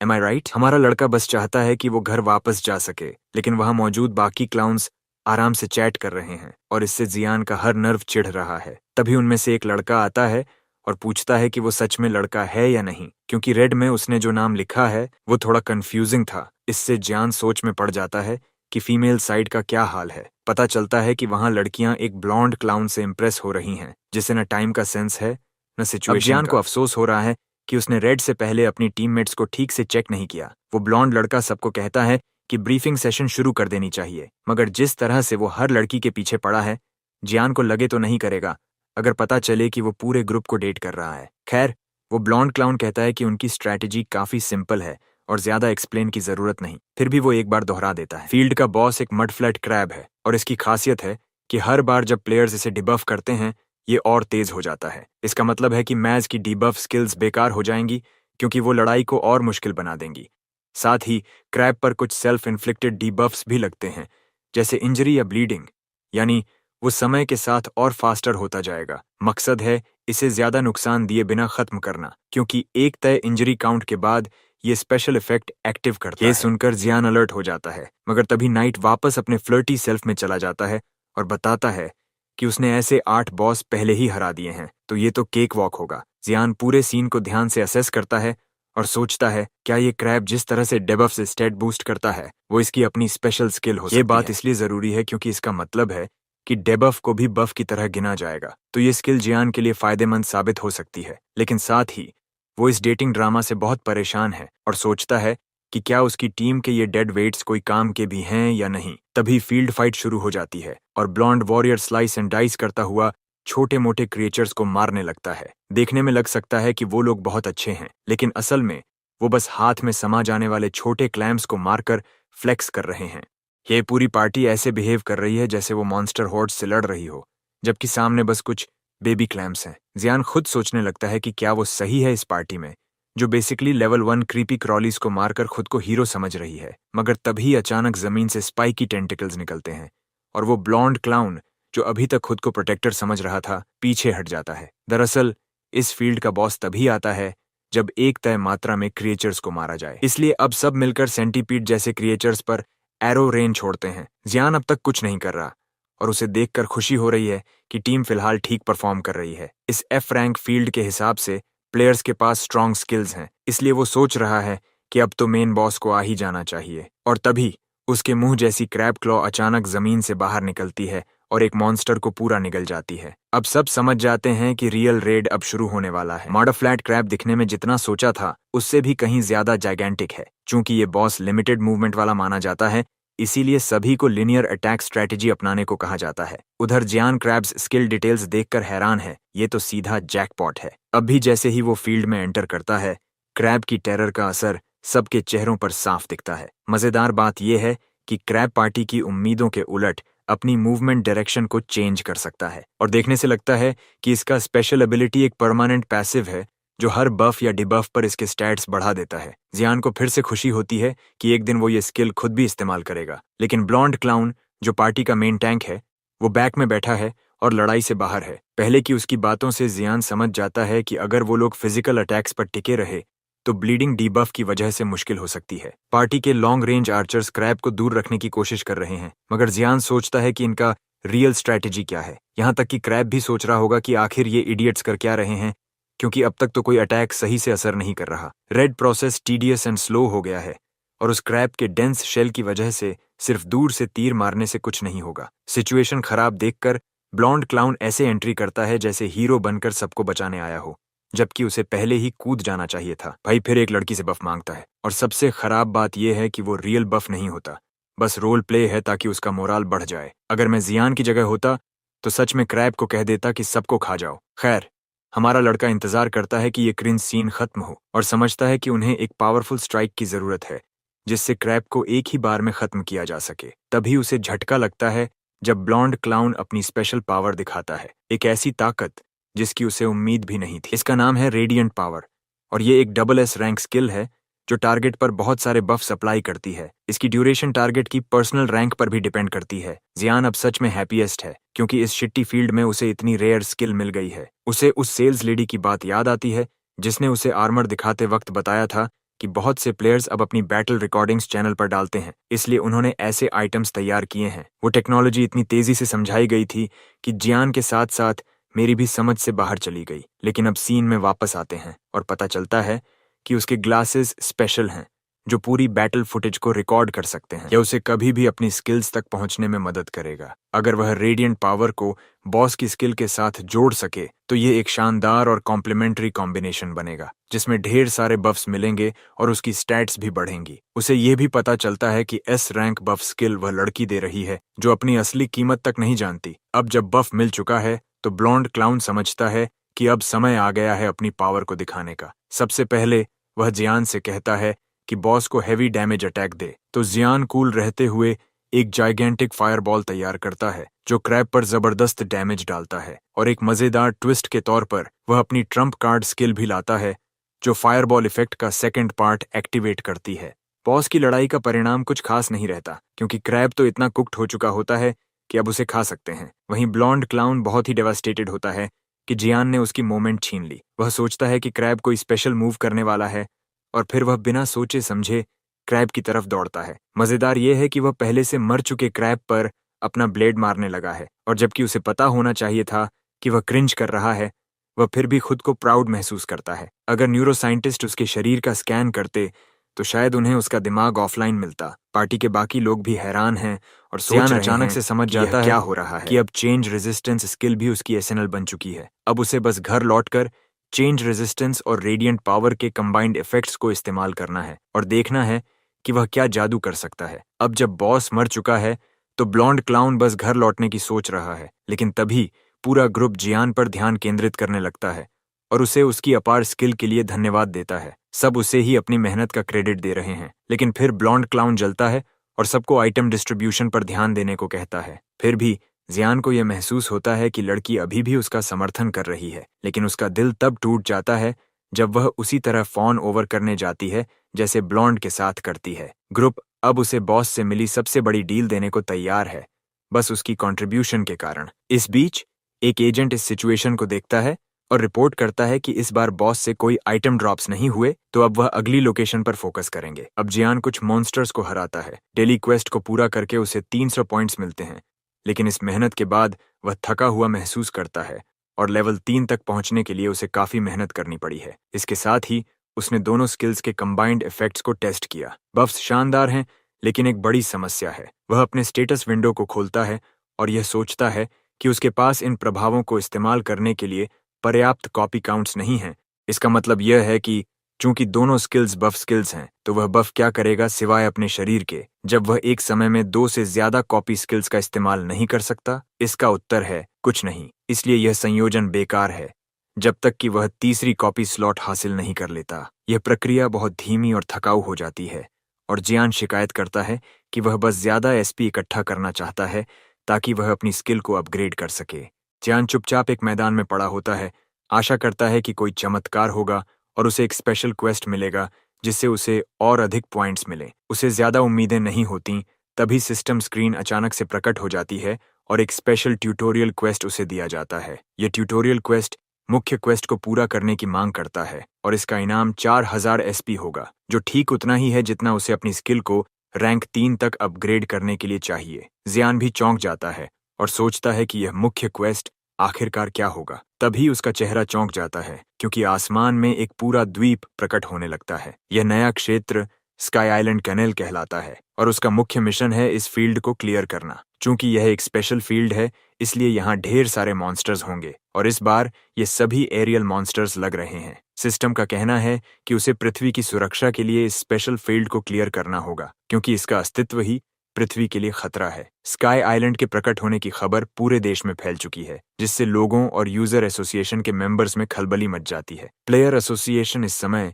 इमरजेंसी प्रोटोकॉल के तहत काम कर रही है। सभी एयरपोर्ट फ्लाइट्स भी सस्पेंडेड कर दी गई हैं और नागरिकों के अनुभव से एकमात्र बड़ा प्रभाव यह है कि उन्हें पर्याप्त धूप नहीं मिल रही। अंतर्राष्ट्रीय स्तर पर भी कई और स्पेशल फील्ड्स दुनिया भर में प्रकट हो रहे हैं। उदाहरण के लिए जापान में भी एक खास फील्ड सामने आया है। वहां एक भूमिखंड जो आधे देश जितना बड़ा है टोक्यो के पास जुड़ गया है, लेकिन उनके मामले में यह स्काई आइलैंड नहीं है। यही कारण है कि कोरियाई लोग सोचते हैं कि उनके हालात ज्यादा खराब हैं क्योंकि उन्हें धूप की भारी कमी से जूझना पड़ रहा है। हालांकि हमारे लड़के को जल्दी ही एहसास होता है कि जापान का स्पेशल फील्ड तो और भी भयानक है। वह बी क्लास लेवल का है और 70 से ऊपर लेवल वाले क्रिएचर्स खुलेआम टोक्यो को तबाह कर रहे हैं, यानी वहां एक मॉन्स्टर भी एस रैंक वॉरियर के बराबर है। अचानक से ये कोरियाई लोगों के लिए इजी लगने लगता है क्योंकि कम से कम उनके शहर को हाई लेवल मॉन्स्टर्स तबाह नहीं कर रहे। चूंकि ये स्पेशल फील्ड्स मानवता और पृथ्वी के लिए एक बड़ा खतरा बन चुके हैं, एसोसिएशन ने सरकार से आग्रह किया है कि वे इन फील्ड्स पर जल्दी से जल्दी रेड करने में मदद करें। स्काई आइलैंड के लिए एक स्ट्रैटेजी तैयार की जा रही है और सभी प्लेयर्स जो इस मिशन में भाग लेंगे उन्हें इनक्रेडिबल बाउंटी दी जाएगी। चैन चिल रहता है, लेकिन उसे अब समझ आ चुका है कि चीजें उसकी सोच से कहीं ज्यादा खराब हो चुकी हैं। वह सिस्टम के साथ छेड़छाड़ करते हुए कोई ऐसा लूप होल ढूंढने की कोशिश करता है जिससे उसे बिना कुछ किए ज्यादा एसपी मिल जाए। उसे लगता है जैसे वह कोई गॉटचा गेम खेल रहा हो। जब वह क्वेस्ट डिटेल्स पर ध्यान देता है तो समझता है कि मुख्य मिशन के अंत तक उसके पास इतना एसपी होगा कि वह अपनी हर ट्रेट को एक लेवल ऊपर कर सके। यही सोचकर वह और ज्यादा मोटिवेटेड हो जाता है कि वह यह फील्ड क्लियर करने में मदद करेगा। स्टाफ मेंबर लौटता है और वह आर्टिफैक्ट लाता है जिसकी जियान ने मांग की थी। जियान डिब्बा खोलता है और सिस्टम की अप्रेजल इफेक्ट से उसके स्टैट्स देखता है। कर्स्ड रिंग और ब्रेसलेट ज्यादा खास नहीं लगते, ये 100 अतिरिक्त मना देते हैं, लेकिन स्ट्रेंथ और एजिलिटी को घटा देते हैं, यानी बैलेंस बना रहता है। अगर जियान पूरा सेट लेता है तो उसे कुल 400 अतिरिक्त मना मिलेगा, जो उसके लिए काफी मददगार होगा। बाकी स्टैट्स थोड़े घट भी जाएं तो भी वह सोचता है कि मैजिक के साथ खेलना अब भी सबसे सेफ ऑप्शन है। साथ ही वह सोचता है कि उसे कुछ मिड रेंज आर्मर भी खरीद लेना चाहिए। वह कीमत पूछता है और सामने वाली महिला आराम से कहती है 400 मिलियन वॉन। कीमत इतनी ज्यादा होती है, लेकिन जियान खुद को कूल एंड प्रोफेशनल दिखाते हुए ऐसे बाहर निकलता है जैसे अभी अभी उसे दिल का दौरा नहीं पड़ा हो। खैर, अब आगे बढ़ते हैं उस हिस्से पर जहां जियान और बाकी प्लेयर्स एंट्रेंस पर खड़े हैं। वैसे भी उसे अपने खरीदे चश्मे में मजा नहीं आया, तो उसने थोड़ा और पैसा खर्च करके बॉडी कैम ले लिया और अब सोचता है कि उसने शुरुआत में ही यह क्यों नहीं लिया। जैसा कि हमेशा होता है, वह पहले कम्युनिटी रिव्यूज चेक करता है ताकि कोई वार्निंग्स मिल सके। वह फोरम देखता है और कमेंट्स से बहुत सी जानकारी हासिल करता है। पता चलता है कि फील्ड के मॉन्स्टर्स इतने ताकतवर हैं कि कई प्लेयर्स बिना कुछ किए ही मारे गए। मामला इतना सीरियस हो चुका है कि फोरम एडमिन्स ने एक ऑफिशियल वार्निंग पोस्ट की है, जिसमें कहा गया है कि मिली वॉरियर्स लड़ाई से दूर रहें। चूंकि मॉन्स्टर्स एयरबोर्न हैं, वे कुछ कर ही नहीं सकते, और चूंकि यह एक स्काई आइलैंड है, ऑक्सीजन सप्लाई में भी दिक्कत हो रही है। ये सारी बातें सिर्फ बुरी खबर हैं हमारे लड़के के लिए, जिसे अब लगता है कि वे शायद डी रैंक फील्ड का सामना कर रहे हैं, एफ रैंक का नहीं। लेकिन फिर भी उसे कोई फर्क नहीं पड़ता। वह सोचता है कि ये सब कावर्ड्स हमेशा की तरह ओवर रिएक्ट कर रहे हैं, लेकिन तभी वह अचानक एंट्रेंस में खींच लिया जाता है और सीधे उस आइलैंड पर टेलीपोर्ट हो जाता है। परिवेश का बदलाव वाकई में बहुत ज्यादा स्ट्राइकिंग और कूल है, यहाँ तक कि हमारे लड़के की नजरों के लिए भी। उसे यह भी महसूस होता है कि मॉन्स्टर्स उतने ज्यादा हाइपर अग्रेसिव नहीं लग रहे, या फिर उसके दिमाग ने ऐसा सोचा, क्योंकि तभी अचानक उसे हवा से आती एक जोरदार चीख सुनाई देती है और वह घूम कर देखता है। एक एरियल मॉन्स्टर ने एक प्लेयर को पकड़ रखा है जो डर के मारे बुरी तरह रो रहा है। बेचारे का दिन बहुत ही खराब चल रहा है, क्योंकि मॉन्स्टर उसे ऊपर से सीधा नीचे गिरा देता है, जिससे वह तुरंत मर जाता है। इसके बाद ग्रिफिन जैसे कई जीव हमारे लड़के के चारों तरफ मंडराने लगते हैं, लेकिन वह उन्हें डेयर देता है कि आओ ट्राई करके देखो। वह इतने जोश में है कि बस यहीं उन्हें फायरबॉल से भून देने के लिए तैयार खड़ा है, और उस पर मजाक में सोचता है कि साथ में थोड़ा फ्राइड चिकन भी बन जाएगा। लेकिन उसकी हैरानी की कोई सीमा नहीं रहती जब वे मॉन्स्टर्स उसे बिल्कुल भी तवज्जो नहीं देते और उसकी जगह पास के टैंक को निशाना बनाते हैं। यह टैंक असल में वही लड़की और उसका भाई हैं जिन्हें जियान तुरंत पहचान लेता है। मॉन्स्टर्स आक्रामक रूप से उन पर टूट पड़ते हैं, लेकिन उनकी शील्ड बैरियर की वजह से वे हर हमले से सुरक्षित रहते हैं। इसी प्रोटेक्शन के दौरान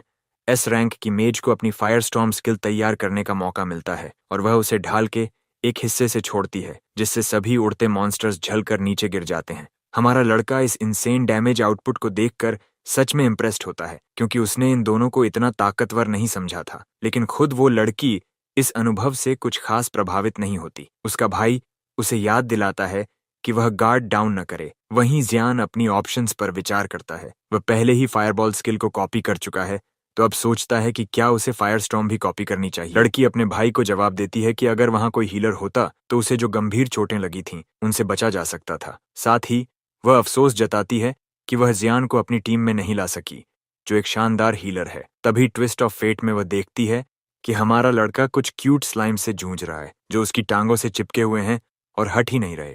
जियान को जैसे ओनो वाला एहसास होता है जब वह देखता है कि वह लड़की और उसका भाई दूर से उसे देख रहे हैं। बहुत ही शर्मनाक पल। वह उसे ग्रीट करती है और पूछती है कि उनका प्यारा हीलर क्या अभी व्यस्त है। जियान का चेहरा उस अपमान से भर गया है, जैसे उसकी सारी ऑरा एक पल में खत्म हो गई हो। वो प्यारा सा ब्लॉब मॉन्स्टर पकड़ा जाता है और हमारा लड़का अपनी अब तक की सबसे शर्मनाक बॉस बैटल से बच जाता है। वह अपने महंगे जूतों को देखकर दुखी हो रहा है, जैसे वो कोई $1 मिलियन के जॉर्डन्स हों। टैंक भाई बिल्कुल भी प्रभावित नहीं है, और उसे उम्मीद है कि उसकी बहन अब तो समझदार बनेगी और इस गूफबॉल से ऑब्सेस्ड होना छोड़ देगी। लेकिन उसे शौक तब लगता है जब वह लड़की बड़ी सी मुस्कान देती है, जो साफ दिखा रही है कि वह अब भी हीलर बॉय की दीवानी है। वह मेज दोस्ताना अंदाज में बात करती है और चिढ़ाते हुए कहती है कि अब तो यूनिवर्स भी यही चाहता है कि वे सब एक ही पार्टी में हों। ये थोड़ी बुरी खबर है, क्योंकि हमारा लड़का तो इस मिशन में सोलो हंट करना चाहता था, और वह अपने असली पावर्स इन दोनों के सामने दिखाना नहीं चाहता, जो अब भी उसे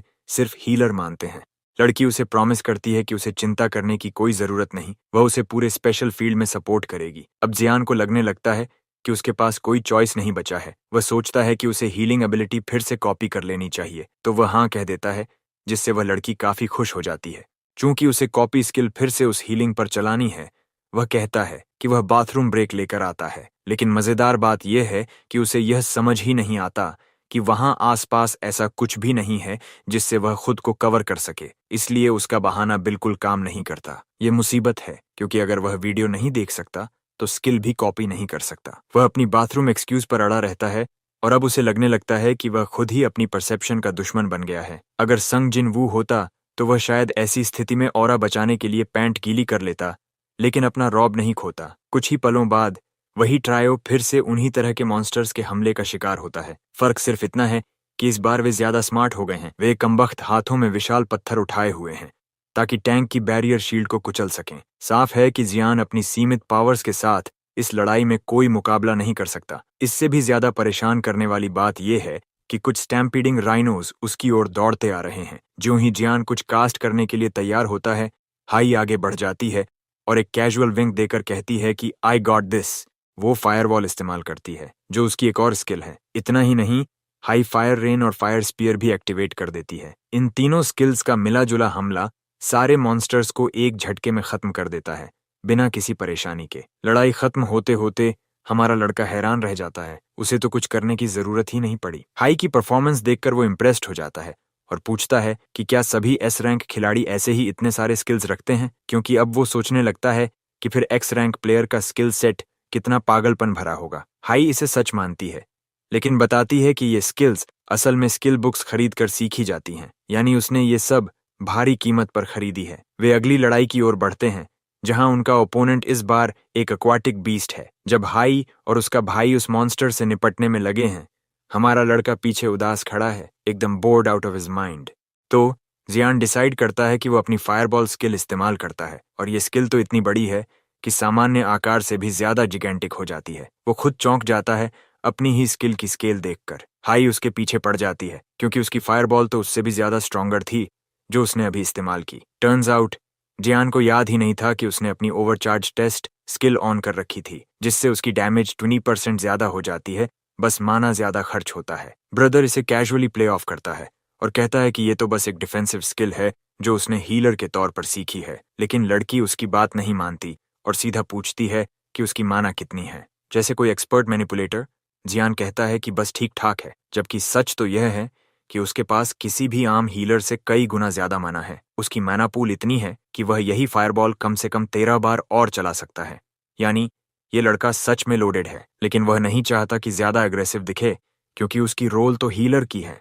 वैसे लड़की का भाई अब भी नॉट इम्प्रेस्ड है और बाकी प्लेयर्स को भी अब शक होने लगा है कि हमारे लड़के की स्किल्स कुछ ज्यादा ही अजीब हैं, इसलिए उसे अब प्ले सेफ करना पड़ेगा और स्किल्स सिर्फ जरूरत पड़ने पर ही यूज करनी होंगी। उधर एक दूसरी पार्टी कुछ क्यूट स्लाइम मॉन्स्टर्स को मार रही है। एक बाउल कट बालों वाला लड़का कहता है कि उनका फोकस फ्लाइंग मॉन्स्टर्स पर रहना चाहिए। उसका दोस्त थोड़ा चिढ़ जाता है कि हम इन स्लाइम वीकलिंग्स को क्यों मार रहे हैं जब असली थ्रेट वहीं घूम रही है। तो वे उसे कहते हैं कि अगर इतनी ही प्राइड है तो जाओ किसी बड़े मॉन्स्टर से लड़ो और वहीं डाई लाइक अ मैन। तभी सिस्टम अनाउंस करता है कि इस आइलैंड पर मारे गए मॉन्स्टर्स की संख्या एक निश्चित थ्रेशहोल्ड तक पहुंच चुकी है और अब बॉस को समन किया जा सकता है। प्लेयर्स को लगता है कि अब बस जल्दी से इस बॉस को हराकर स्पेशल फील्ड खत्म कर देंगे, या ऐसा उन्होंने सोचा था, क्योंकि जो बॉस आ रहा है वो एक गिगा चैड है, जिसे कहते हैं Lord of the sky island.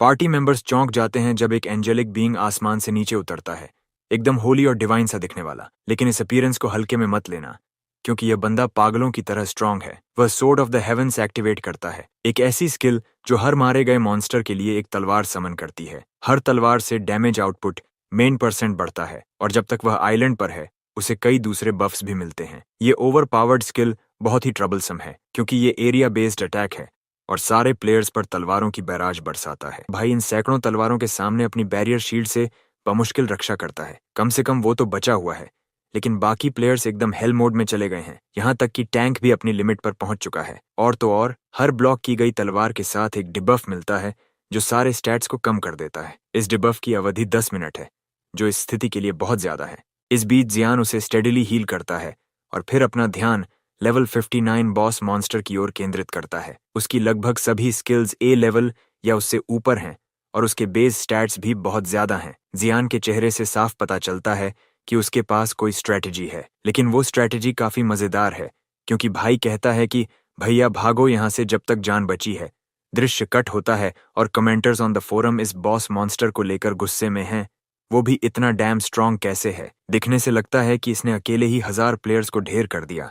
वही स्काई आइलैंड अब एक ग्रेवयार्ड बन चुका है और सभी को लगता है कि इस बॉस के आसपास कोई भी उम्मीद बाकी नहीं रही। थोड़े समय बाद वो बॉस मॉन्स्टर फिर से सामने आता है और इस बार उसकी एक विंग काली हो जाती है। लेकिन यह बदलाव सिर्फ उसकी अपीयरेंस में है। जैसे पहले रैम्पेजिंग सोर्ड्स की बरसात हो रही थी, वैसा ही अब भी हो रहा है। खिलाड़ियों पर तलवारें बारिश की तरह गिर रही हैं और अब तो एक नई डिबफ भी आ गई है जो उनके एनर्जी को चुराने लगी है। और क्या आपको वो क्यूट लिटिल स्लाइम बॉल्स याद हैं? हाँ, वही। लगता है इन्हें मारना अच्छा फैसला था, क्योंकि ये क्रीपी क्रॉलर्स अब बिचलेस बग आइड मॉन्स्टर्स में बदल चुके हैं जो खिलाड़ियों को उनकी वीकेंड स्थिति में काट रहे हैं। चियान जब इस बैटल का वीडियो देखता है तो वो हैरान रह जाता है। पता चलता है कि वे पिछली बार अपने एनकाउंटर से बच गए थे और यह फैसला सच में सही साबित हुआ। खासकर बॉस मॉन्स्टर की ताकत को देखते हुए जियान समझ जाता है कि अब उसे समय बर्बाद नहीं करना चाहिए, खासकर जब डेबफ इफेक्ट हो चुका है। तभी उसे हाई का एक कॉल आता है जो उसे ग्रीट करती है और पूछती है कि क्या उसने स्काई आइलैंड को फिर से रेड किया है। बेशक हमारे लड़के ने ऐसा नहीं किया क्योंकि वह अनप्रिपेयर्ड था, लेकिन अब उन्हें समय भी बर्बाद नहीं करना चाहिए क्योंकि स्पेशल फील्ड्स पूरे ग्रह को प्रभावित कर रहे हैं। और सबसे बुरी बात यह है कि जैसे जापान में हुआ था, वैसे ही मॉन्स्टर्स स्काई आइलैंड से बाहर निकलकर शहरों में अपनी रात बरसा रहे हैं। इसका मतलब है कि सोल को बड़ा खतरा है और यह सिर्फ बुरा ही होगा। हाई बताती है कि उन्होंने बॉस मॉन्स्टर का मुकाबला करने के लिए एक बड़ी टीम बनाई है और वह यह जानने की उत्सुक है कि क्या जियान उनके साथ जुड़ने जा रहा है। ये सुनकर जियान को राहत मिलती है। कुछ दिनों बाद रेड टीम ग्रैंड पार्क में इकट्ठा होती है, वही जगह जहां जियान आमतौर पर अपना काम करता है। कुछ खिलाड़ी हैरान हैं कि इतनी बड़ी नामी टीम यहाँ इकट्ठी हुई है। ये लोग यहाँ बैठक करने आए हैं ताकि वे अपनी प्लान्स पर चर्चा कर सकें। हाई को यह देखकर खुशी होती है कि कई पॉपुलर हंटर्स भी उसकी टीम का हिस्सा बने हैं। जियान खुद को इन एलीट बी रैंकर्स के बीच एक इम्पोस्टर की तरह महसूस करता है और उसने अपनी यूजुअल रोब भी नहीं पहनी है, तो उसे चिंता होती है कि क्या यह ठीक रहेगा।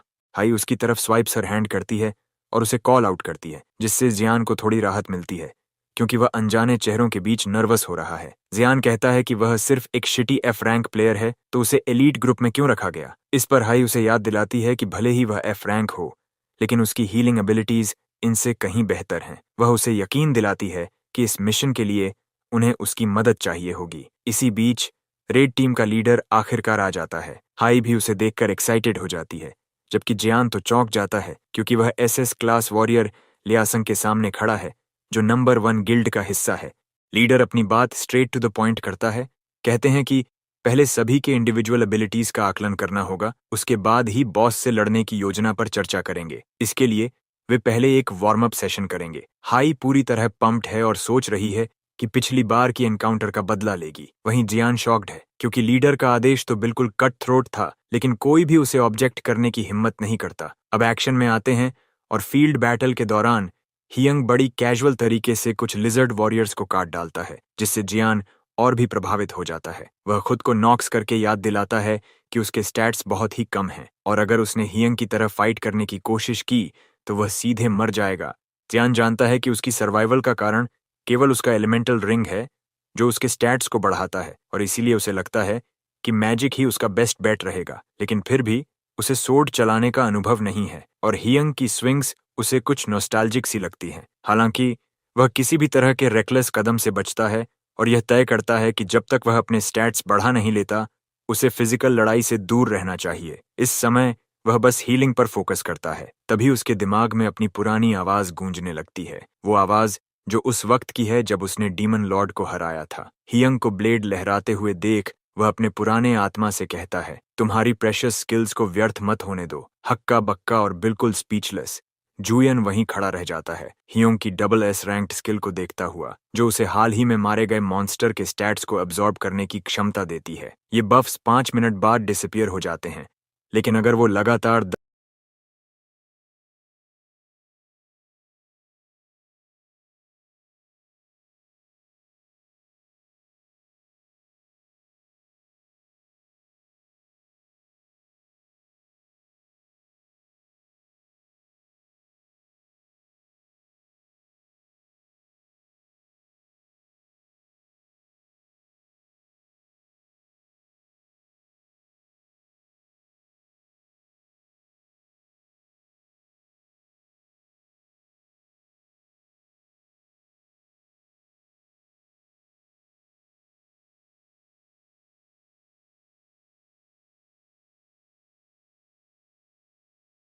बॉस मॉन्स्टर की अपीयरेंस से सारे प्लेयर्स सतर्क हो जाते हैं, लेकिन ह्योंग के लिए ये कोई बिग डील नहीं। वो अपनी limit break special skill activate करता है, जिससे उसकी ऑफेंसिव पावर अस्थायी रूप से एक पूरे रैंक तक बढ़ जाती है, सिर्फ 60 सेकंड के लिए। बर्जर्क स्टेट में ह्योंग उसे एक ही स्वॉर्ड स्ट्राइक में खत्म कर देता है, इससे पहले कि वो अपनी पहली चाल भी चल पाए। बॉस तुरंत डिफीट हो जाता है और उसकी सोल को अब्सॉर्ब किया जाता है, जिससे हर प्लेयर के स्टैट्स को बम्प अप मिलता है। इस तरह रेड बिना किसी दिक्कत के क्लियर हो जाता है।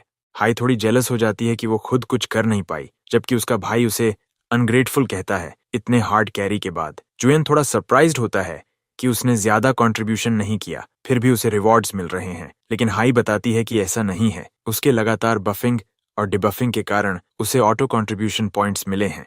बहुत समय से जुएन सोचता था कि हीलर्स इतनी जल्दी लेवल अप कैसे कर लेते हैं, और अब उसे समझ में आने लगा है कि सपोर्ट खेलना इतना भी मुश्किल नहीं है। वार्म अप खत्म होने पर ह्योंग टीम की ओर मुड़ता है और बताता है कि अब रिवॉर्ड डिस्ट्रीब्यूशन से पहले वह ऑर्गेनाइजिंग का जिम्मा लेगा। लेकिन इस दौरान जुएन पूरा जोन्ड आउट है, क्योंकि उसका ध्यान उस बोरिंग लेक्चर की बजाय एक नई एबिलिटी कैटलिस्ट पर है, जो बॉस डिफीट के बदले मिली है। जुएन सोचता है कि क्या वो इसे अच्छे से इस्तेमाल कर पाएगा, लेकिन सच कहें तो उसे इस स्किल से खास मतलब नहीं। उसे तो बस वो 2 नई एस रैंक प्लस स्किल्स चाहिए, जो उसके फिजिकल स्टैट्स को बफ करने में बेहद शक्तिशाली हैं। लीडर उसकी तरफ देखता है और पूछता है कि क्या वो ड्रंक है जो ऐसा शिटी एक्सप्रेशन बना रखा है, मगर इस समय जुएन को किसी और चीज की परवाह ही नहीं। उसे तो बस घर जाना है और इन न्यू स्किल्स के साथ एक्सपेरिमेंट शुरू करना है।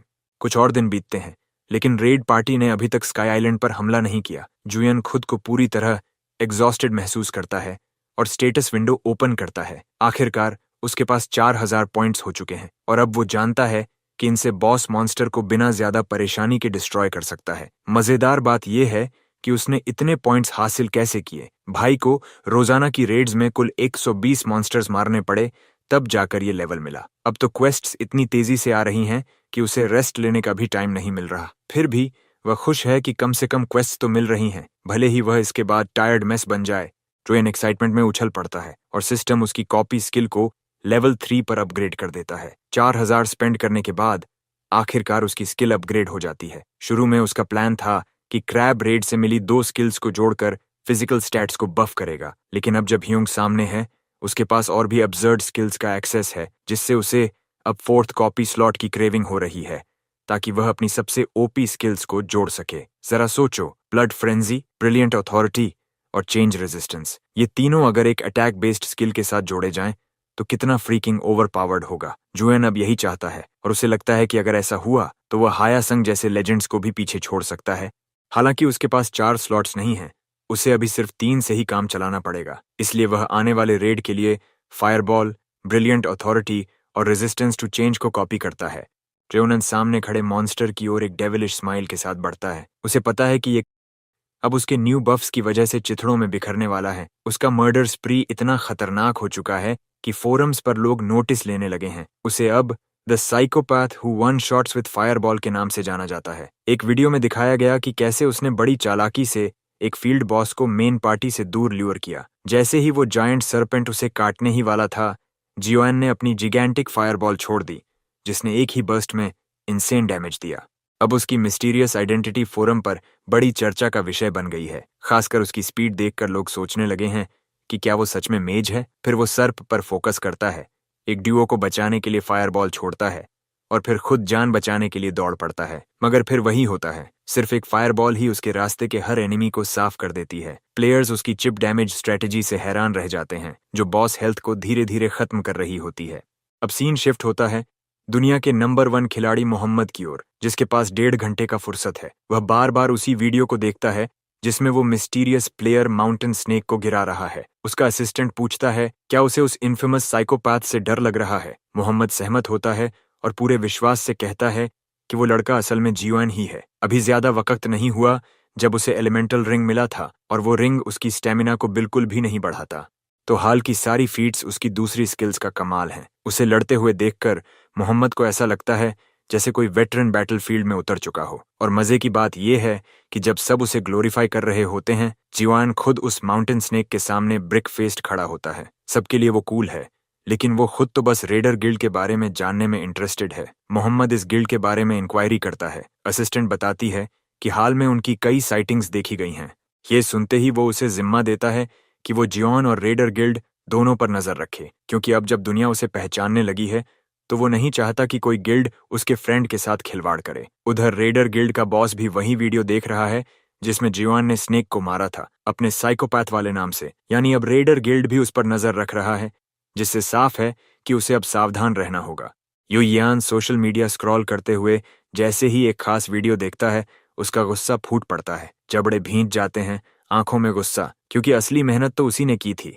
लेकिन व्यूज और रेवेन्यू वो लोग ले जा रहे हैं जिन्होंने बस अपलोड किया, और उस पर भी तुर्रा ये कि वीडियो में उसका चेहरा तक नहीं दिखता। ये बात उसे अंदर तक फ्रस्ट्रेट कर देती है और वो सोचता है क्या उसकी पब्लिसिटी राइट्स नाम की कोई चीज बची भी है। तभी बिजली जैसी एक सोच आती है, क्यों ना अगली बार वीडियो वो खुद ही अपलोड करे। बिना टाइम गंवाए वो फोन निकालता है, मन में क्लियर प्लान बनाते हुए कि अब वो खुद मोनेटाइज करेगा। उसे परफेक्ट क्लिक बेट टाइटल भी सूझ जाता है जिससे व्यूज की फ्लड आ सके। जियोन डे ड्रीम करने लगता है कि इस कैनाल रेड की वीडियो अपलोड करते ही वो वायरल हो जाएगा। वो सोचता है एक नया अकाउंट बनाना बेहतर रहेगा ताकि लोग उसे साइकोपैथ से न जोड़ें। वो खुद को रिच ओवरनाइट होते देखता है, एड मनी में डूबा हुआ और सिर्फ एक वीडियो से शाइनी गोल्ड प्ले बटन लेते हुए। एक स्मग ग्रिन के साथ वो इस फैंटेसी का मजा लेता है, पर तुरंत ही हकीकत की ठंडी हवा उसे झकझोर देती है। अब असल समस्या सामने है। इतनी पिच ब्लैक नाइट में वो मटेरियल्स कैसे इकट्ठा करेगा जब उसे ये तक नहीं दिख रहा कि वो कदम कहाँ रख रहा है। तभी अचानक एक बी रैंक्ड डेली क्वेस्ट का विंडो पॉपअप होता है जिसमें बफ और रैंडम आइटम बॉक्स के बदले कुछ टास्क दिए गए होते हैं।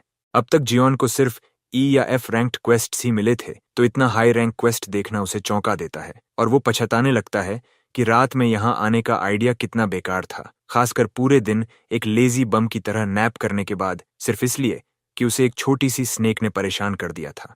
अब वो सोचने लगता है कि क्यों ना स्किल्स रीसेट होने से पहले, यानी मिडनाइट से पहले ही क्वेस्ट पूरा कर लिया जाए। इसी उधेड़बुन में खोया होता है कि तभी उसे जमीन पर पड़ा एक नीले रंग का क्रिस्टल बॉल दिखता है जिसे वो बिना एक सेकंड घंवाए उठा लेता है। ये वही एसेंस निकलती है जिसे क्वेस्ट विंडो ने स्पेशल फील्ड से इकट्ठा करने को कहा था। यानी अब उसे बस 9 और चाहिए। उसे लगा था कि ये आइटम्स उसे मॉन्स्टर ड्रॉप्स से मिलेंगी, लेकिन क्वेस्ट तो जैसे उसे हाइड एंड सीक खेलने पर मजबूर कर रहा है। हर कोना छानना पड़ रहा है और उसे ये क्वेस्ट उम्मीद से कहीं ज्यादा इरिटेटिंग लगने लगा है। अगर ये बी रैंक्ड क्वेस्ट न होती तो शायद वो इसे अब तक भूल चुका होता, खासकर ये सोचकर कि उसे सिर्फ कुछ चमकती हुई ऑर्बियस ढूंढने के लिए इतना दौड़ना पड़ेगा। जैसे ही जियोन फिर से आगे बढ़ने को होता है, अचानक एक मॉन्स्टर ईगल पीछे से उस पर एम्बुश करता है। विशाल पक्षी लगभग उसे चीर ही देता, लेकिन जियोन किसी तरह खुद को बचाने में कामयाब हो जाता है। हालांकि डॉज करने का तरीका उसे थोड़ा अजीब लगता है, क्योंकि उसे यकीन नहीं होता कि वो सच में ऐसा कर पाया। तभी उसे एहसास होता है कि शायद ये उसके ब्रिलियंट अथॉरिटी और रेजिस्टेंस स्किल के साथ प्रयोग का असर है। समय बर्बाद किए बिना वो एक फायरबॉल छोड़ता है और ईगल मॉन्स्टर को पल में इंसिनरेट कर देता है। उसके अटैक का धमाका पास के कुछ रेडर्स का ध्यान खींच लेता है, जो सोचने लगते हैं कि इतनी रात को कौन मॉन्स्टर्स का शिकार कर रहा है। उनका लीडर काफी उत्साहित दिखता है और जाहिर तौर पर कनाल को पहले खत्म करना चाहता है, इससे पहले कि लिहियास पूरा स्पॉटलाइट छीन ले। जब उसके अंडरलिंग्स पूछते हैं कि अगर कोई और यूजर्स रेड में घुस आए तो क्या करें, तो वो ठंडे लहजे में कहता है, जो भी बिना इजाजत दिखे उसे वहीं खत्म कर दो और सुनिश्चित करो कि कोई भी अलाइव न बचे। उधर जियोन अब तक मॉन्स्टर हंटिंग वाला हिस्सा खत्म कर चुका होता है और 10 में से 9 एसेंसेस भी पा चुका है। ऐसा लग रहा है जैसे वो क्वेस्ट को मिडनाइट से पहले ही पूरा कर लेगा। वो अब तक फील्ड में 1 घंटे से ज्यादा टिक चुका है और अब उसे सिर्फ एक आखिरी ग्लोइंग एसेंस ढूंढनी है। तभी एक तेज आवाज सुनाई देती है और वो मुड़कर देखता है कि एक विशाल एंजेलिक मॉन्स्टर आकाश में मंडरा रहा है। ये देखकर उसे चिंता होने लगती है, क्योंकि उसकी गिल्ड रेड कल की तय है और अगर ऐसे ही चलता रहा तो बॉस मॉन्स्टर उसके पहुंचने से पहले ही खत्म हो सकता है। मास्क्ड रेडर्स अब बॉस मॉन्स्टर कनाल पर हमला शुरू कर देते हैं, जिससे जियोन की चिंता और बढ़ जाती है, क्योंकि अब तो पूरा सीन ही कैओटिक होता जा रहा है। ठीक उसी वक्त उसके सामने एक नया क्वेस्ट ट्रिगर होता है, जो अब उससे एफ रैंक स्पेशल फील्ड को कॉन्कर करने को कहता है। साथ ही एक और बी रैंक्ड सब क्वेस्ट एक्टिवेट होती है, जो उससे कहती है कि इन्वेडिंग बॉस को हराए और स्पेशल फील्ड को पूरी तरह डिस्ट्रॉय करे। जियोन अब दोनों क्वेस्ट्स के कंटेंट्स को पढ़ता है और सोचता है कि आखिर कॉन्कर करने का मतलब यहाँ क्या है। क्योंकि सिस्टम ने कोई एक्स्ट्रा डिटेल्स नहीं दी, तो वो सोचता है कि शायद क्वेस्ट का मकसद ये है कि वो खुद मॉन्स्टर को कैप्चर करे। वो इसे एक फ्री बोनस अपॉर्चुनिटी मानकर ज्यादा ओवरथिंक नहीं करता और बस दूर से केओस का मजा लेने का मन बना लेता है। तभी मास्क्ड ग्रुप सच में एंजेलिक मॉन्स्टर को जमीन पर गिरा देती है। वो तुरंत चिल्लाते हैं कि अब बीस्ट को खत्म करने का मौका है और रिवॉर्ड हासिल करने का भी। उधर जियोन घास पर आराम से बैठा एक लेट नाइट मूवी की तरह ये सारा एक्शन देख रहा होता है। उसे पता चलता है कि मॉन्स्टर इसलिए गिरा क्योंकि उसका हेल्थ 50% से नीचे चला गया है और अब वो उड़ने में असमर्थ है। लेकिन यही पल बॉस फाइट के थर्ड फेज की शुरुआत का भी संकेत है, जिसमें कैनल अब एक जबरदस्त बफ के साथ खुद को पावर अप करने लगता है। एक तेज हवा का झोंका आता है और हमारा लड़का अपनी आंखें धूल से बचाने के लिए हाथ उठाता है। उसी पल उसकी नजर उस आखिरी एसेंस पर पड़ती है जिसे वो अब तक ढूंढ रहा था। वो खुशी में गुनगुनाता हुआ उछलकर उसे उठा लेता है, सोचते हुए कि ये तो सरप्राइजिंगली इजी था। तभी उसके पास ही कुछ मास्क्ड बफून्स गिरते हैं। गिरने के बाद वो फौरन उठते हैं और जमीन पर खड़े हमारे लड़के को देखकर उसे अपनी ही टीम का सदस्य समझ बैठते हैं। वो उससे कहते हैं कि जल्दी खड़ा हो जा, मेजेस के लिए उसकी जरूरत पड़ेगी। जियोनन हाथ में एक मास्क लिए खड़ा होता है, सोचते हुए कि ये संदिग्ध लोग हैं, लेकिन फिलहाल उनके साथ चल देना ही ठीक रहेगा। जैसे ही वो उनके साथ चलता है, वो मन ही मन उस बंदे का शुक्रिया अदा करता है जिससे उसका मास्क मिला। जैसे ही वो ग्रुप में शामिल होता है, उसका क्वेस्ट सिस्टम पिंग करता है, क्वेस्ट कंप्लीट, और साथ ही बी रैंक्ड क्वेस्ट बफ भी एक्टिवेट हो जाता है। एक यूजर बॉस से ब्लेड्स लॉक किए हुए होता है और उसे बाकियों से दूर रखता है, जबकि कोई दूर से उसे ब्लेजिंग ब्लू फ्लेम्स से निशाना बना रहा होता है। सभी रेडर्स हैरान होते हैं कि इतनी वाइल्ड मैजिकल पावर किसके पास है। उधर हमारा लड़का थोड़ी गिल्ट महसूस करता है कि बिना कोई खतरा उठाए साइड से हमला कर रहा है और सारा लूट बटोर रहा है, लेकिन अब उसे सोचना होगा कि इस क्वेस्ट बफ के साथ कितना इन्वॉल्व होना है। अगर वो कुछ नहीं करता तो शक होगा, और अगर वो सब कुछ झोंक देता है तो स्पॉटलाइट में आ जाएगा। लेकिन इतना तो साफ है कि इस बॉस मॉन्स्टर को अपनी बस्टेड ओवरपावर्ड स्टैट्स के साथ तोड़ना उसे सीक्रेटली बहुत मजा दे रहा है। पर ज्यादा मस्ती में वो कुछ ज्यादा ही खुलकर खेलने लगता है और धीरे धीरे सब समझने लगते हैं कि कुछ गड़बड़ है। तभी बॉस अपनी एक स्किल एक्टिवेट करता है और आइलैंड पर सूप्ड अप मॉन्स्टर्स बुलाता है। जैसे ही समन स्पेल पूरा होता है, अचानक ग्रिफिन्स और राइनोस प्रकट हो जाते हैं, जिससे रेडर्स को मजबूरन अपनी फोर्सेस बांटनी पड़ती हैं। तभी कुछ बाहरी आउटसाइडर्स गलती से इस सीन में आ जाते हैं और हैरान हो जाते हैं कि रेड तो अभी शुरू भी नहीं होनी थी। फिर ये सब क्या हो रहा है? ये देखकर मास्क्ड गाइज गुस्से से तमतमा जाते हैं। जब एक आउटसाइडर उनसे सवाल पूछने की हिम्मत करता है तो उनका लीडर एक पल की भी देर नहीं करता और उसे बेरहमी से काट देता है। उसे डर है कि अगर ये साइड ऑपरेशन उजागर हो गया तो हियंग तक बात पहुंच जाएगी, इसलिए वो अपने सभी गूंस को चिल्लाकर कहता है, जो भी आउटसाइडर दिखे उसे किसी भी कीमत पर खत्म कर दो। ये सुनकर हमारा हीरो हिल जाता है, क्योंकि उसे नहीं लगा था कि ये लोग सीधे सीधे मर्डर तक कर सकते हैं। जैसे ही वो देखता है कि रेडर्स निर्दोष लोगों पर टूट पड़े हैं, वो सोचता है कि यहाँ से जान बचाकर भाग जाना ही सबसे समझदारी भरा कदम होगा। तभी हयोंग और उसकी टीम सीन पर पहुंचती है और माहौल पलटने लगता है। हमारा लड़का फौरन समझ जाता है कि अब वो बहुत बड़ी ट्रबल में है। रेड लीडर हयासोंग का मजाक उड़ाते हुए हंसता है और कहता है कि उसकी ये टुकड़ों में बनी टीम कुछ नहीं कर सकती, लेकिन हयासोंग शांति से जवाब देता है, लोगों को मारकर और बॉस चुराकर बच निकलने का ख्वाब देखना बेवकूफ़ी है। फिर वो पागल हंसी के साथ कहता है कि कोई इनका नाम तक याद नहीं रखेगा और सीधा रेडर्स के बीच कूद पड़ता है, जैसे वो लोग उसके लिए कुछ भी नहीं। तभी एक लड़का हमारे हीरो को हल्के से धक्का देता है और कहता है, हटो रास्ते से। और जियोन अब सोचने लगता है कि इस पूरे डिजास्टर से कैसे बाहर निकले। तभी बॉस सभी पर हमला करना शुरू कर देता है और रेडर्स ये तय करते हैं कि राइवल पार्टी को हराने का सबसे आसान तरीका है कि पहले उनके हीलर्स को खत्म कर दिया जाए। जैसे ही चारों तरफ केओस फैलता है, जियोन की हालत वैसी हो जाती है जैसे कोई लीग प्लेयर टीम फाइट में फंस गया हो। वो बुरी तरह पसीने में भीग जाता है, बेतहाशा सोचते हुए कि आखिर कैसे इस बॉस को गिराए इससे पहले कि सब कुछ हाथ से निकल जाए। तभी हियुंग सीधे मीट शील्ड्स को चीरता हुआ निकलता है जैसे कोई किलिंग मशीन, और जो भी सामने आता है उसे काटता चला जाता है। उधर हिजी और उसका भाई बग मॉन्स्टर्स का सफाया कर रहे होते हैं। तभी एक रेडर पीछे से हिजी पर हमला करने की कोशिश करता है। ठीक उसी पल नीली लपटें उठती हैं और एनपीसी के चारों ओर भभकती हैं और रेडर को एक सेकंड में राख बना देती हैं। हिजी हैरान रह जाती है और पीछे खड़े रोब्ड फिगर की तरफ देखती है, जो उन खूबसूरत मगर घातक फ्लेम्स को कंट्रोल कर रहा होता है। जब उसका भाई उसके पास भागते हुए आता है तो हिजी कहती है कि वो रहस्यमयी आदमी अपनी ही टीम पर हमला कर गया, सिर्फ उसे बचाने के लिए। इसी बीच टाइमर धीरे धीरे मिडनाइट के करीब पहुंचता है और हमारा हीरो हियोंग्स पार्टी के बीच से सोनिक की तरह दौड़ता है, बस अपनी जान बचाने के लिए। क्लॉक जैसे ही मिडनाइट पर पहुंचती है, जियोन फौरन अपना फोन निकालता है अगला स्किल कॉपी करने के लिए। उधर शांत चेहरा लिए नाइट अब भी मॉन्स्टर्स को लाइक अ टोटल बॉस काट रहा होता है। उसी वक्त जियोन अपना नया बफ एक्टिवेट करता है और दुश्मनों की तरफ उंगली उठाता है। एक फायरबॉल फेंकता है जो किसी ज्वालामुखी की तरह फटता है और मॉन्स्टर्स को राख में बदल देता है। ये देखकर ह्यूंग पूरी तरह स्पीचलेस रह जाता है।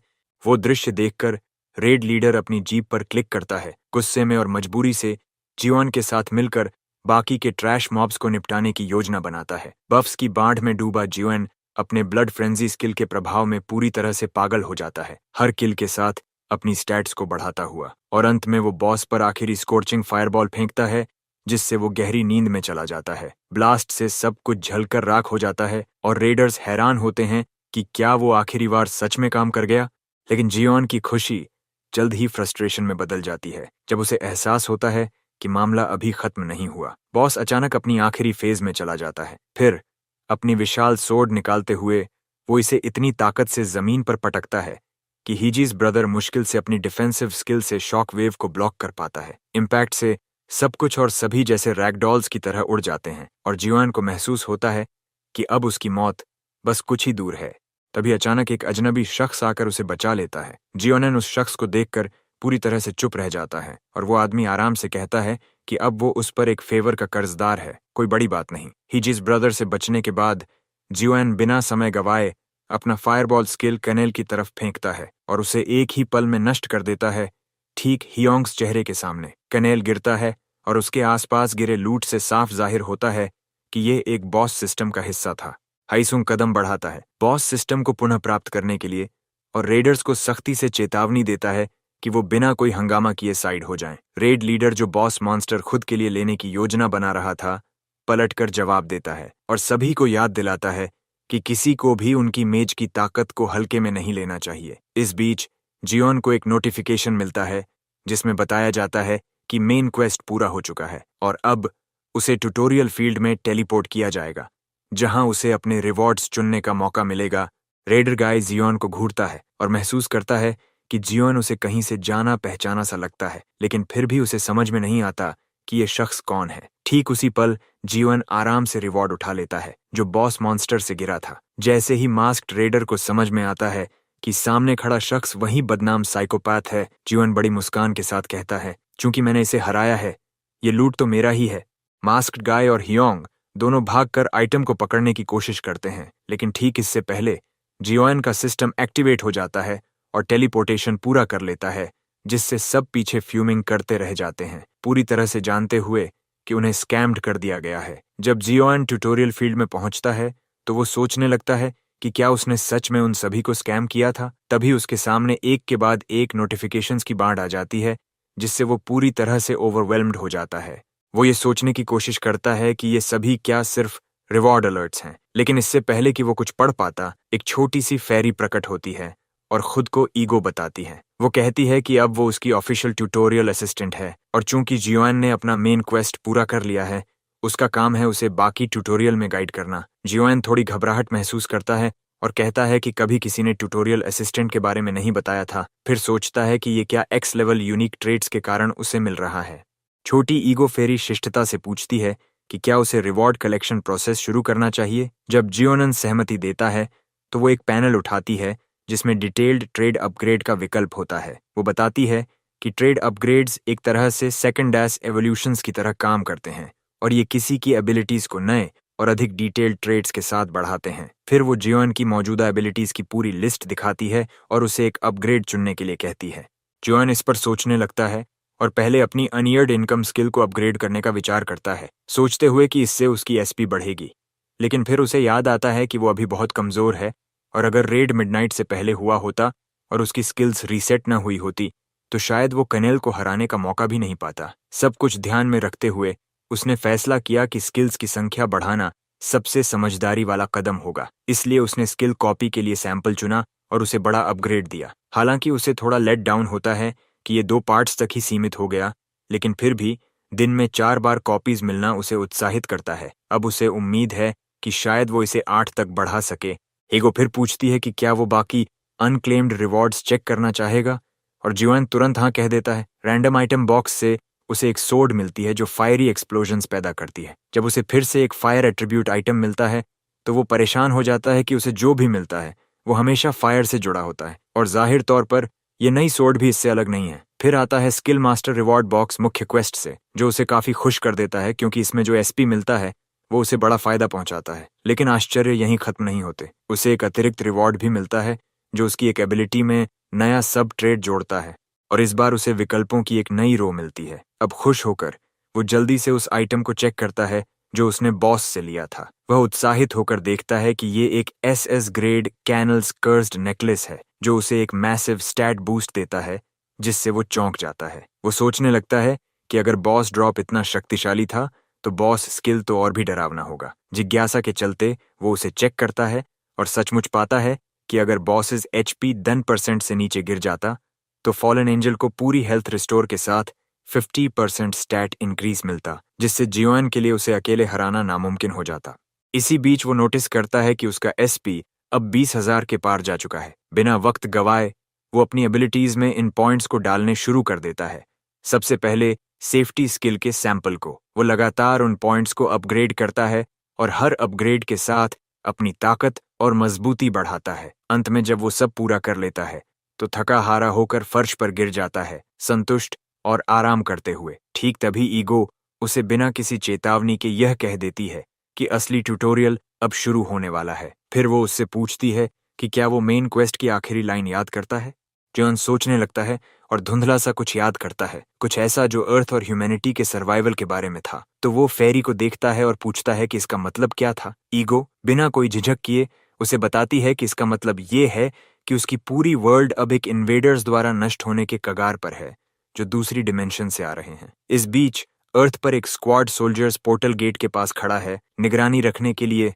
रेड खत्म होने के बाद हाईसुंग रिपोर्टर्स के सामने खड़ा होता है और बताता है कि उनकी पार्टी ने रेडर्स से बुरी तरह से पिटाई खाई, जिन्होंने बॉस को चुराया। वो यह भी जोड़ता है कि कम से कम बॉस को हराया गया, भले ही वो पागल लोग फाइनल ब्लो के बाद भागने में सफल हो गए। एक जर्नलिस्ट पूछता है कि बॉस ने क्या गिराया, और ह्यूंग जवाब देता है कि ये निश्चित रूप से कुछ है जो स्टैट्स बढ़ाता है, लेकिन ज्यादा डिटेल्स की बार बार जिद करने से उसका मूड खराब हो जाता है। तो वो मुड़कर बताता है कि उसके पास अब और कुछ कहने को नहीं है।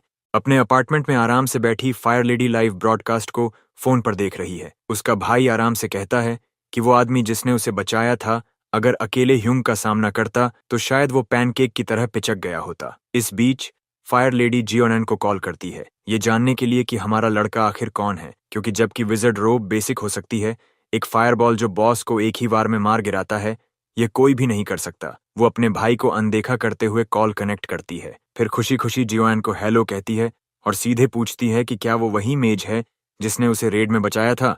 वो इसे हल्के में लेना चाहता है और सब कुछ लो की रखने की कोशिश करता है, लेकिन फायर लेडी उसकी गियर और बेटा मेल फिजिक से उसे पहचानने में काफी तेज है। फिर भी वो इसे प्ले डम करने की कोशिश करता है। वो शांति से जवाब देता है कि उसने रेड में भाग नहीं लिया और माफी मांगता है कि वो ऐसी डेंजरस मिशन में मदद नहीं कर सका। फिर वो हाई और उसके भाई को चौंकाते हुए कहता है कि वो तो इस वक्त बाथरूम में ही गूनिंग कर रहा था, और बताता है कि वो कॉल काटने वाला है। अपने घर पर जियोन थोड़ा आराम महसूस करता है, ये जानकर कि अब शायद वो फायर लेडी की कॉल्स से थोड़ी देर के लिए छुटकारा पा जाएगा। फिलहाल उसे अपनी totally out of his league crush से एक ब्रेक मिलता है और उसका मन ट्यूटोरियल वर्ल्ड में फिर से घूम जाता है, जहां वो आवाज लगातार उसके कानों में गूंज रही थी, जो उसे याद दिला रही थी कि दुनिया मॉन्स्टर्स से खतरे में है और उसे इसे बचाने की जिम्मेदारी मिली है। वो आगे बताती है कि उसकी स्किल मास्टर पावर एक अनोखी लेकिन ब्रोकन एबिलिटी है जो उसे हेवनली बीइंग्स ने इस मिशन के लिए दी है। अब भी पूरी तरह से क्लूलेस होकर वो पूछता है कि आखिर उसे चुना ही क्यों गया, क्या उसका किसी डिवाइन चीज से कोई कनेक्शन है। लेकिन जल्द ही उसे एहसास हो जाता है कि वो तो बस एक गूफ बॉल है जिसमें कुछ भी खास नहीं है, और आवाज उसे बस इतना कहती है कि स्टॉप ओवर थिंकिंग। फिर वो समझाती है कि वो एक स्पेशल यूजर है जिसने अब तक कई बीस्ट्स को मारा है और बड़े रिवॉर्ड्स हासिल किए हैं। फिर एकदम सीरियस टोन में वो सच बता देती है, उसे इसमें कोई चॉइस नहीं है। जब वो पूछता है कि वो बकवास क्या कर रही है तो आवाज शांत लहजे में कहती है कि वो कोई बड़ा आदमी या हॉट शॉट नहीं है, बस एक ऐसा इंसान है जो डिवाइन शार्ड्स के साथ पैदा हुआ और उसे हीरो चुना गया है जो दुनिया को बचाएगा। और वो अपनी ये ओवर पावर्ड स्किल कैसे इस्तेमाल करता है, ये पूरा फैसला उसी का है। सब कुछ समझा देने के बाद वो पूछती है क्या वो बस ये बस्टेड स्किल यूज करके इजी गेन्स उठाना चाहता है या वाकई में दुनिया बचाने की जिम्मेदारी लेना चाहता है। आखिर में वो कहती है कि बीइंग अ हीरो का मतलब ये नहीं होता कि उसे हमेशा मुश्किल रास्ता ही चुनना पड़े। चॉइस पूरी तरह उसी की है। प्रेजेंट में वापस लौटते हुए जियोन सोचता है कि दुनिया बचाना जैसी बातें उसके जैसे बेटा लूजर के बस की नहीं है। उसके लिए तो क्रिस्पी चिकन और ठंडी बियर एक हॉट बाथ के बाद कहीं ज्यादा खुशी देने वाली चीज है। उधर ही जी अपने घर में बैठकर पूरी तरह एक्साइटेड है, क्योंकि अब उसे पक्का यकीन हो गया है कि वो मिस्ट्री रोब्ड मेज असल में जियोन ही है। सब कुछ उसकी फायर स्लिंग मेनियक वाली पहचान से मेल खा रहा है। उसका भाई चुपचाप उसे घूरता है, जबकि वो कहती है कि जब तक वो जियोन से आमने सामने नहीं मिलती तब तक वो पूरी तरह श्योर नहीं हो सकती। वो पूछता है कि वो क्यों एक लूजर को लेकर टीनेज गर्ल की तरह पागल हुई जा रही है। एस रैंक्ड वाले हिस्से की ओर इशारा करते हुए वो मुस्कुराती है और बताती है कि उनके जैसे यूजर्स जो एस रैंक फील्ड्स में लड़ते हैं कभी भी मर सकते हैं, इसलिए अगर उसे टॉप तक पहुंचना है तो उसे उस साइको मेज को अपने साथ रखना होगा। ये बात उसके भाई को ज्यादा हैरान नहीं करती और वो थककर कहता है कि उसे अपनी अनोइंग लिटिल सिस्टर से निपटते निपटते अब बोरियत होने लगी है। वो उसे सलाह देता है कि अगर वो सच में टॉप पर पहुंचना चाहती है तो हर काम में इस तरह सिर घुसा देने से बाज आना चाहिए, लेकिन वो फिर उसे इग्नोर कर देती है और जल्दी से कैलकुलेशन करने लगती है, ये सोचते हुए कि जियोनन आखिर किस टाइप का लड़का है। वो पूरे कॉन्फिडेंस के साथ प्रिडिक्ट करती है कि अगली बार वो डी रैंक स्पाइडर केव जाने वाला है, जिससे उसका भाई उसे हाई ऑन कोपियम समझते हुए घूरने लगता है। अगले दिन उसका एक्सप्रेशन एकदम डेड फ्लैट होता है जब वो हाई को जियोन से कैजुअली बात करते हुए देखता है, जो बस अपना लूट बेचने आया है। बिना किसी हिचक के हाई उससे कहती है कि कट दी एक्ट और साफ साफ बताओ, क्योंकि वो उसे हर एंगल से पहचान चुकी है। जियोन कूल बनने की कोशिश करता है और कहता है कि वो तो बस एक फ्रेंडली नेबरहुड हीलर है और कुछ नहीं, लेकिन वो ये बात खरीदने को बिल्कुल तैयार नहीं लगती। अपनी बहन को उस pathetic excuse for a man को बुली करते देख उसका भाई लंबी सांस छोड़ता है और हाथ उठाता है। वो जियोन से कहता है कि उन्हें अब निकलना है और ऑफर करता है 500 एन आवर। वो उसे घसीटते हुए वहां से ले जाता है, क्योंकि वो जानता है कि उसकी बहन की सोच बदलवाना एकदम वेस्ट ऑफ टाइम है। जब दोनों थोड़ी दूरी बना लेते हैं तो वो कैजुअली उस फेवर की बात छेड़ता है जो जियोन पर बकाया है। जियोन उसकी कलाई झटकते हुए थके स्वर में कहता है कि वो बस इसलिए मदद कर रहा है क्योंकि उन्हें उसे फैट स्टैक ऑफ कैश दिया जा रहा है। ये सुनते ही हाई खुशी से चमक उठती है, लेकिन रवाना होने से ठीक पहले जियोन घबरा जाता है और पसीने पसीने हो जाता है। फिर हिचकिचाते हुए कहता है कि चिल हर मेलन्स, क्योंकि उसे अभी एक भारी डंप लेना है। ये सुनकर हीजी उसे एक स्मग ग्रिन देती है, क्योंकि उसने तो पहले ही अपनी पर्सनालिटी नोट्स में फ्रीक्वेंट डायरिया लिख रखा था, जिससे उसके भाई की आंखें डर और हैरानी से फट जाती हैं। जब वो वापस लौटता है तो फायर लेडी बिना किसी लिहाज के सीधा पूछ लेती है, क्या वो वही विजर्ड है जो कनाल रेड में मदद करने के बाद गायब हो गया था, और क्या वही फ्रीक है जिसे लोग साइकोपैथ कहते हैं। लेकिन जियोनन फिर से बहाना बनाने लगता है, कहता है कि उसने ठीक से सुना नहीं और उसे समझ नहीं आया कि हेडी ने क्या कहा। जैसे ही ये तीनों डी क्लास फील्ड के स्पाइडर होल से गुजरते हैं, लड़की जिद पर अड़ी रहती है। वो यहाँ तक कह देती है कि वो उसकी सीक्रेट किसी को नहीं बताएगी और बताती है कि वो भी इसी इंडस्ट्री में काम करती है। जुएन अपने माथे से पसीना पोंछता है, समझ जाता है कि अब बात छिपाना मुश्किल है। वो उससे रिक्वेस्ट करता है कि ये बात किसी और से न कहे। जब वो वादा कंफर्म करती है तो वो बोलती है कि अब सब समझ आ रहा है, क्योंकि जुएन में उससे ज्यादा मैजिक पावर है। हमारा लड़का जल्दी से सफाई देता है कि ये सब गियर बोनसेस की वजह से है।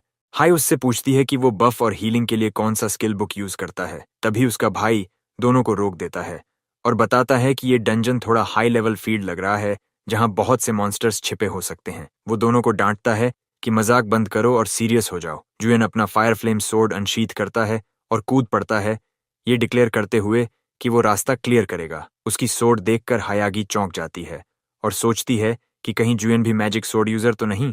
एक्सक्यूज मास्टर होने के नाते जैन फिर से एक बहाना गढ़ता है। वो कहता है कि वो एक स्टाफ अफोर्ड नहीं कर सकता था और उसकी मैजिक पावर स्टैट देखते हुए ये सोर्ड बिना कुछ के मुकाबले बेटर ऑप्शन है। अब जुएन सीरियस हो जाता है और फायर से आइस स्पीयर में स्विच करता है। एक स्किल मास्टर होने के नाते वो हर तरह के स्किल्स यूज कर सकता है और इस बार वो आइस स्पीयर को टेस्ट करता है। इतना ही नहीं, उसका स्किल मास्टर स्टेटस उसे एबिलिटीज कंबाइन करने का भी एडवांटेज देता है। वो अपनी पोजीशनिंग स्किल को आइस स्पीयर के साथ कंबाइन करता है। इससे उसकी आइसिकल्स पॉइजन से इम्ब्यू हो जाती हैं और वो काफी सारे स्पाइडर्स को गिरा देता है। फिर वो अपनी कैटलिस्ट स्किल्स एक्टिवेट करता है जो पॉइजन के इफेक्ट को एम्पलीफाई कर देती हैं। जब स्टैक 3 तक पहुंचती है तब ये पॉइजन क्रिटिकल बन जाती है, भले ही इतनी स्ट्रांग नहीं, पर यह आइस मैजिक भी काफी काम की है। जुयन समझ जाता है कि इससे वो आसानी से बच सकता है। हीजी अपनी आंखों पर यकीन नहीं कर पाती और पूछती है कि क्या वो अभी फायर मेज नहीं था।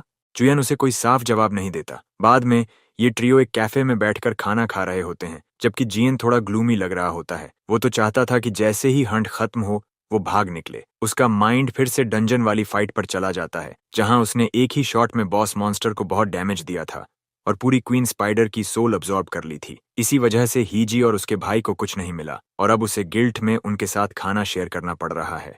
जुयन अपनी ड्रिंक का एसआईपी लेते हुए उन थॉट्स को पुश करने की कोशिश करता है, लेकिन तभी वो मैनिक लड़की एक नया प्रपोजल देती है। वो बताती है कि फील्ड में सिर्फ मॉन्स्टर्स ही थ्रेट नहीं है, पीवीपी भी होता है, जहां अलग अलग पार्टीज आपस में लड़ पड़ती हैं। वो कुछ और बातें करती है और फिर एक कॉन्ट्रैक्ट उसकी तरफ फेंक देती है। जब जुयन उससे कॉन्फर्मेशन मांगता है तो वो कहती है कि इस इंडस्ट्री में रिलायबल यूजर्स मिलना मुश्किल है और अब जब उनके बीच एक सीक्रेट है तो सब बदल गया है।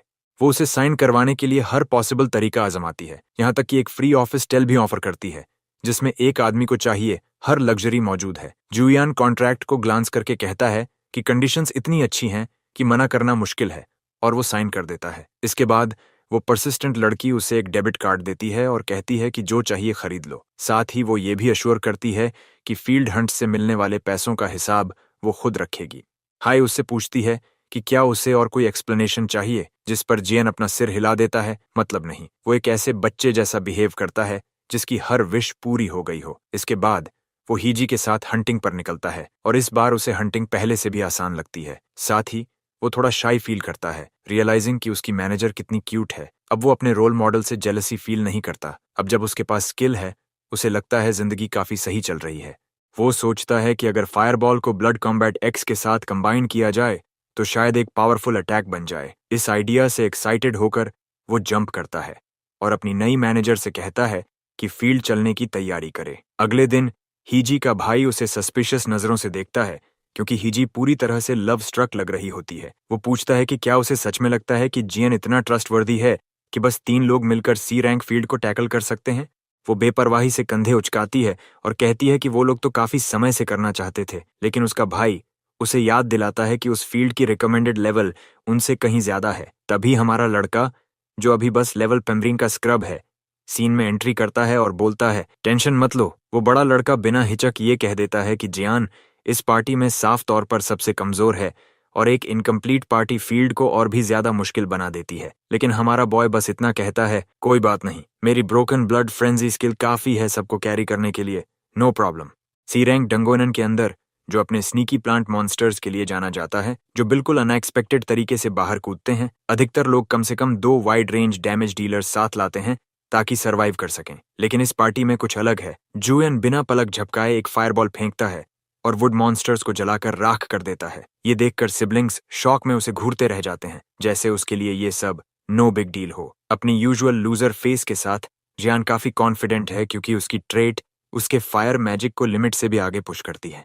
उसका बस्टेड कॉपीड स्किल्स को चेन में यूज करने का प्लान परफेक्टली वर्क करता है। वो एक के बाद एक एक्सप्लोसिव फायर वेव्स छोड़ता है, मॉन्स्टर्स को मैसिव बर्स्ट्स में खत्म करते हुए, बस ये दिखाने के लिए कि वो कितना ओवरपावर्ड है। हीजी का भाई चुपचाप उसे घूरता है, जबकि हमारा बॉय अपने आप पर हंसता रहता है जैसे कोई क्रीपी विलन हो, और हीजी बस उसे उसी डिसअपॉइंटेड नजरों से देखती है, जबकि वो पूरी तरह फायर स्पेल्स में डूबा हुआ अपनी किलिंग स्प्री के बीच ऑलमोस्ट खुद को गीला कर रहा होता है। उधर एक डिस्काउंट जेम्स बॉन्ड जैसा बंदा दूर खड़ा उसे देख रहा होता है। उसकी नजरें जियान पर जमी होती हैं। लगता है वो लाइव स्ट्रीम कर रहा है और किसी स्क्रीन पर सब दिखा रहा है। फिर वो काल्मली अपने बॉस को रिपोर्ट करता है कि टारगेट इन साइट। टर्न्स आउट उस स्ट्रीम के पीछे जो आदमी सब देख रहा है वो असली रेड बॉस है, और जैसे ही वो उस बंदे को पहचानता है जिसने उसकी प्लानिंग बिगाड़ी थी, उसके चेहरे पर एक डरावनी सी स्माइल फैलने लगती है, जैसे वो इसी पल का बेसब्री से इंतजार कर रहा हो।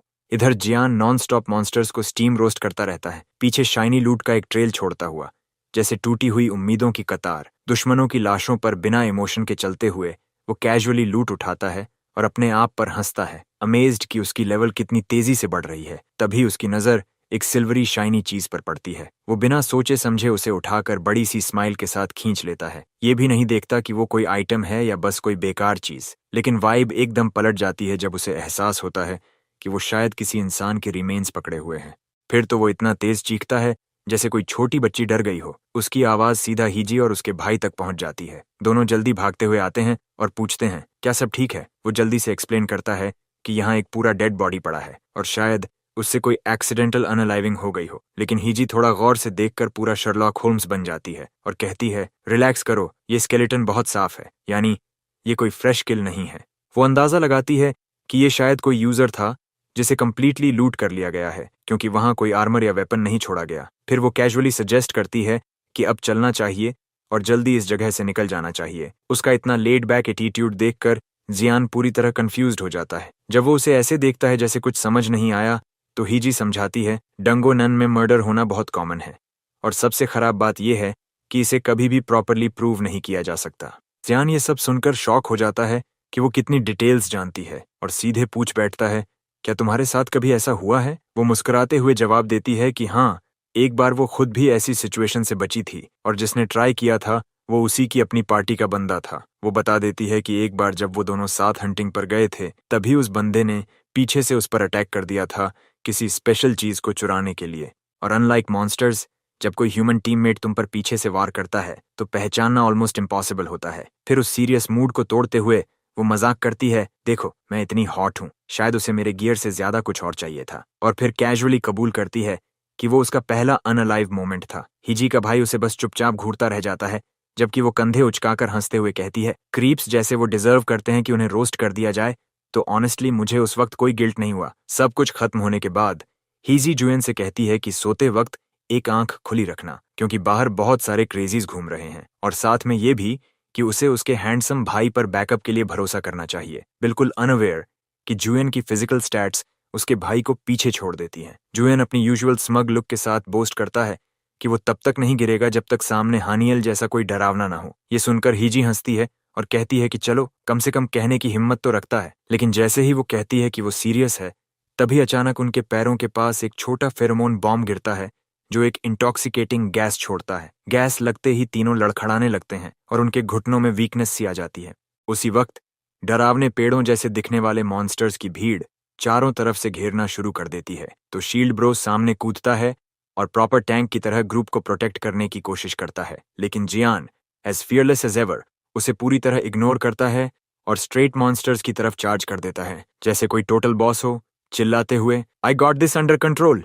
लेकिन उसे पता नहीं होता कि उस बजट जेम्स बॉन्ड की क्रॉसबो पहले ही लॉक्ड और लोडेड है और उस बोल्ट पर प्रैक्टिकली जुएन का नाम लिखा है। जैसे ही वो बोल्ट फायर होता है, जुएन का स्पाइडी सेंस एक्टिवेट हो जाता है और जैसे ही वो उसकी बॉडी से टकराता है, वो मोटा स्टील एरो उसकी स्किन से ऐसे टकराता है जैसे किसी दीवार से जा भिड़ा हो। Basically it bounces of. Siblings चिल्लाते हैं और जुएन उस फेल्ड असैसिनेशन अटेम्प्ट को देखकर हंसते हुए उस हिटमैन का मजाक उड़ाता है। Seriously you thought this toothpick could take me down. लेकिन उसकी ये हंसी ज्यादा देर तक नहीं टिकती, क्योंकि तभी एक नास्टी कॉम्बो स्टन, स्लो और पेन डिबफ उस पर एक साथ हिट करता है और उसे वहीं गिरा देता है।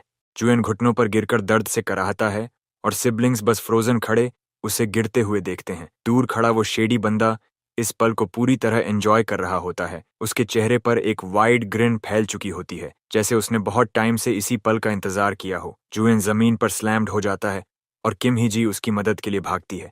वो एक फायर स्पीयर कास्ट करती है और मॉन्स्टर को पीछे धकेलती है। वो मॉन्स्टर तो जलकर राख हो जाता है, लेकिन और भी ज्यादा मॉन्स्टर्स चार्ज करते हुए आ जाते हैं। हिजी को अब जल्दी कोई डिसीजन लेना होता है।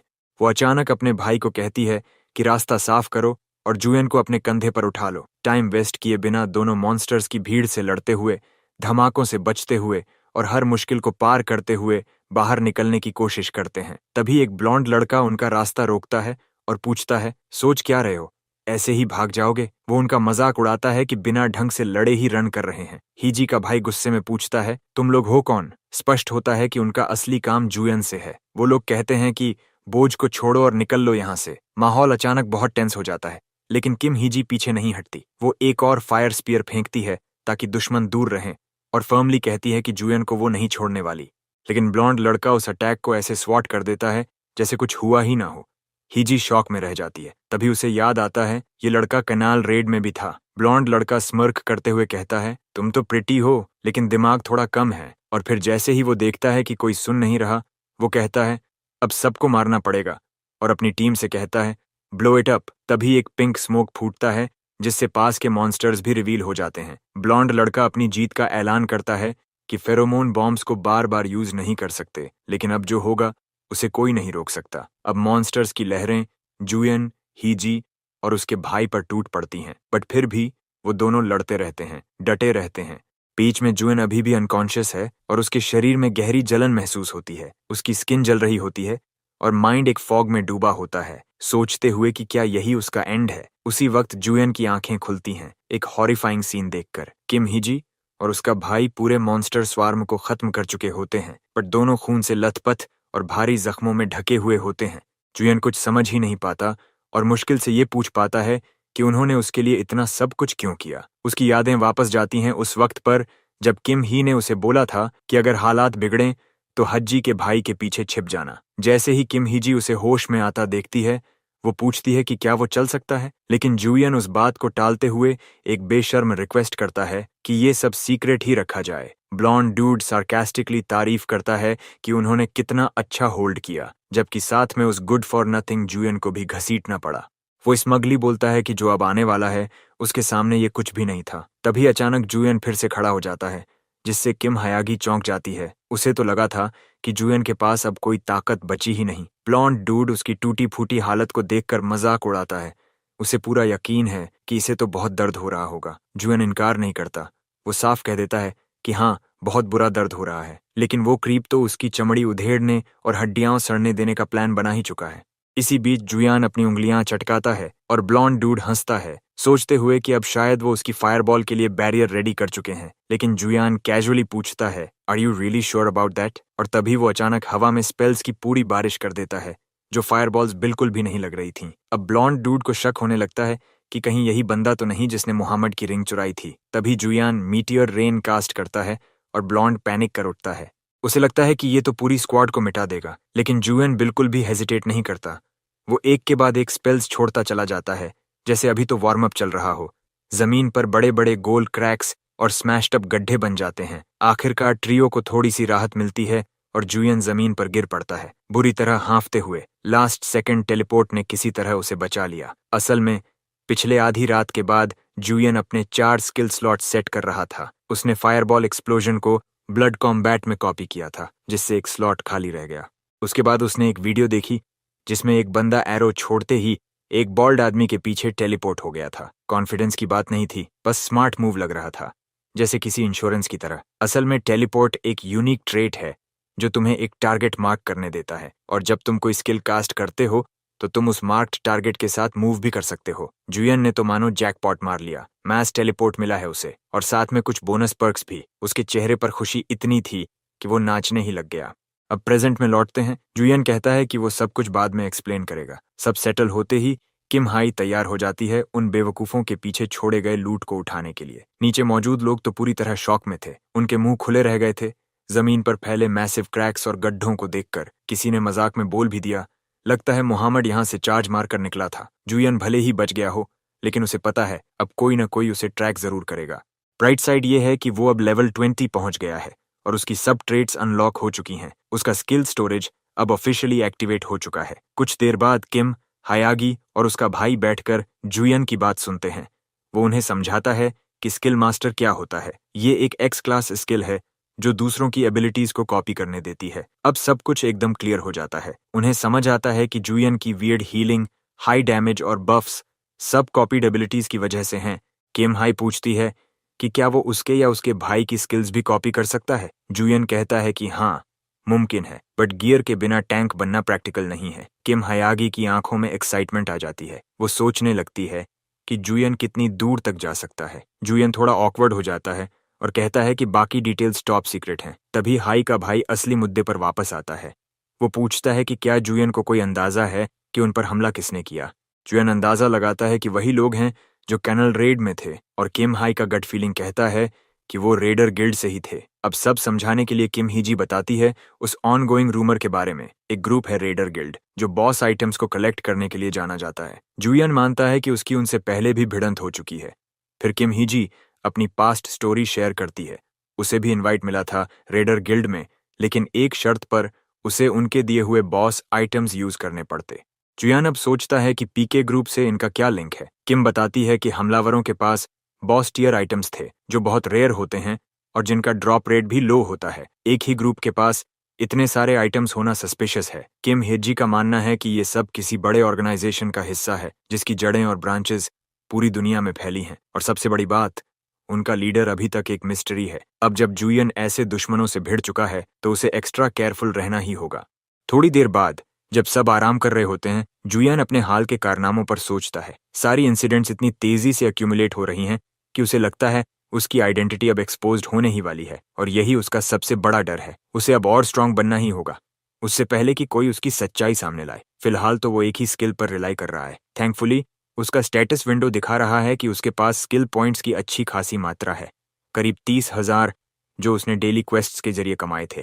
चाहे जो भी हो जाए, जुयन रोज के डेली क्वेस्ट करता रहता है ताकि स्किल पॉइंट्स स्टेडिली बढ़ते रहें। वो 5,000 पॉइंट्स खर्च करता है एक यूनिक सबटेड पैसिव इनकम को लेवल 4 तक ले जाने में, जिससे अब हर 24 घंटे में उसे 1,000 स्किल पॉइंट्स मिलेंगे। सच कहें तो उसे ये आइडिया बहुत पसंद है कि पॉइंट्स खुद ब खुद बढ़ते रहें जब वो आराम से लेटा हो। बाकी बचे पॉइंट्स वो उस स्किल को देता है जिसने उसे सबसे ज्यादा हेल्प की है, ट्रेट ग्रांट। इसे लेवल 3 तक अपग्रेड करता है जिससे अब कॉपीड स्किल्स को 2 यूनिक ट्रेट्स मिलते हैं और वो किसी एक को अप्लाई कर सकता है।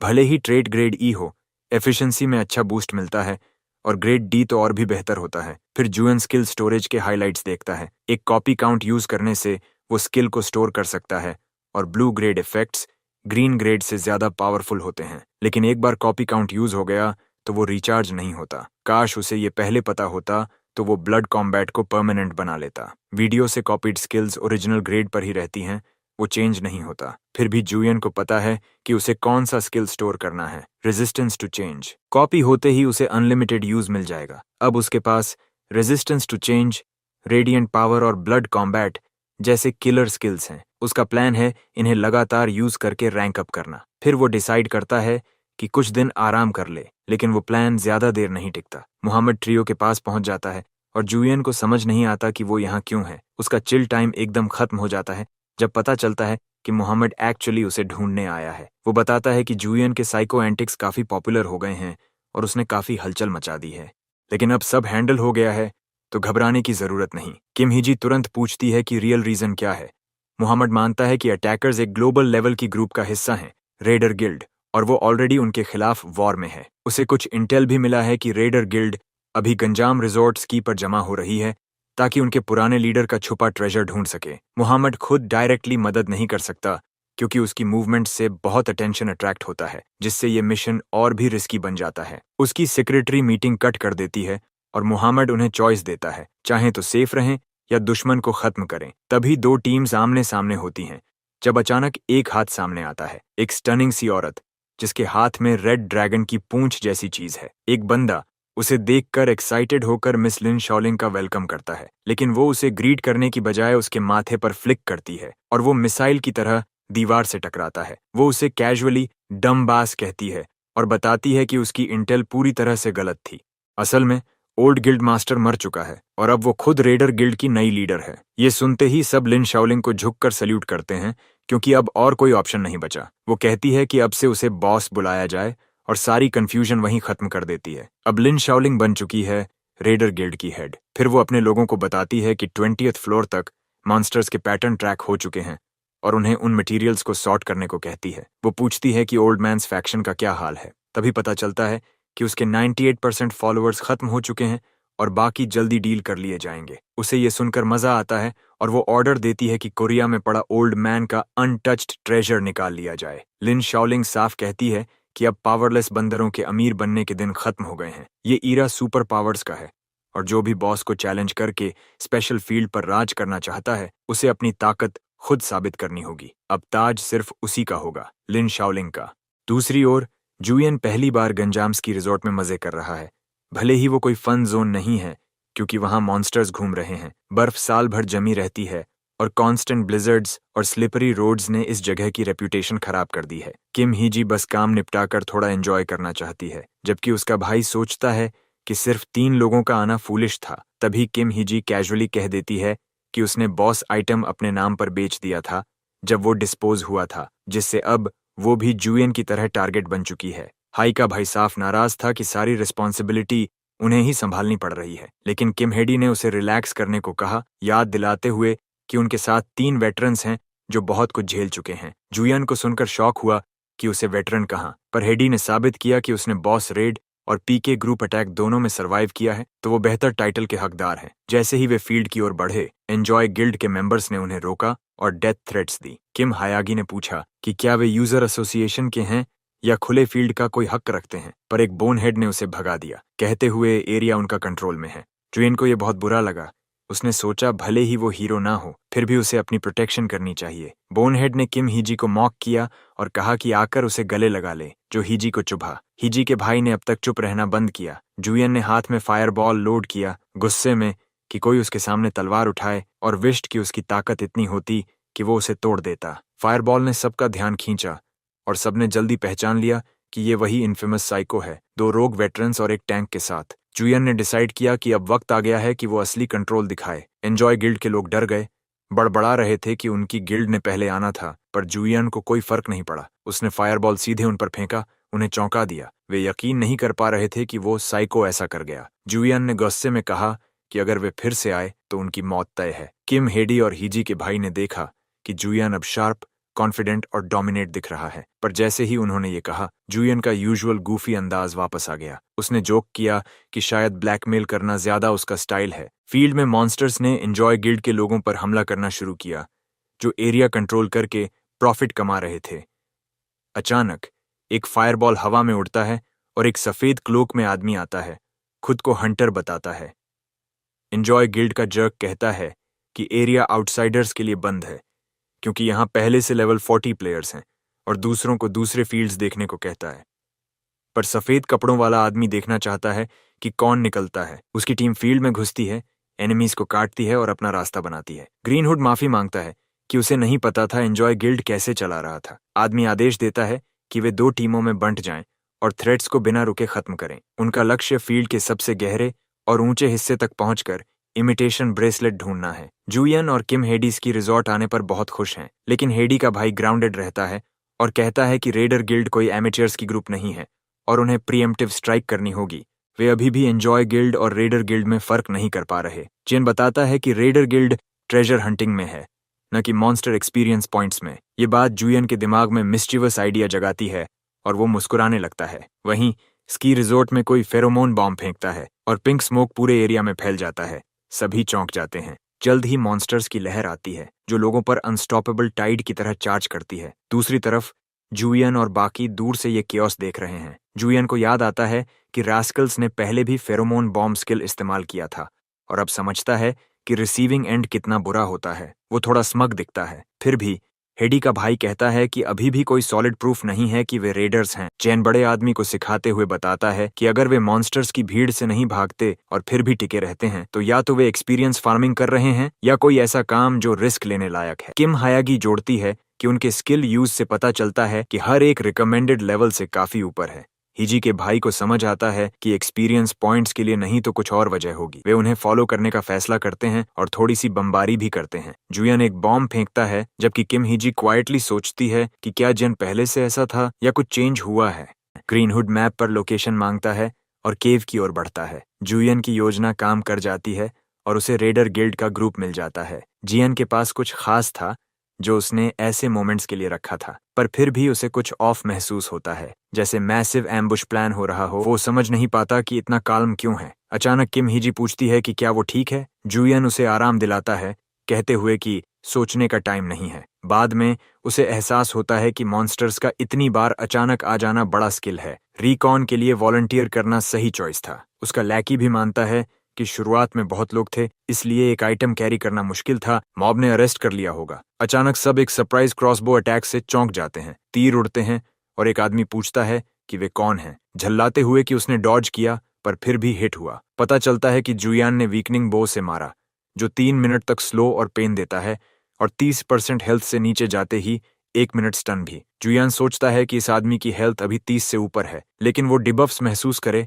बाद में हेल्थ 0 पर खत्म कर देगा। आदमी डरता है और जुयान से रुकने को कहता है, पर जुयान नहीं रुकने वाला। ग्रीनहुड की स्क्वाड रिकॉन टीम से कांटेक्ट करती है पूछती है कि कोई प्रॉब्लम तो नहीं। उन्हें पता चलता है कि एंट्रेंस पर कांटेक्ट खो गया है, शायद किसी ने हमला किया। ग्रीनहुड सबको अलर्ट करता है कि ट्रेजर को हर हाल में प्रोटेक्ट करना है। जैसे ही वे रश करते हैं, किम हीजी फायर स्टॉर्म अनलीश करती है जो आसपास सब कुछ जला सकता है।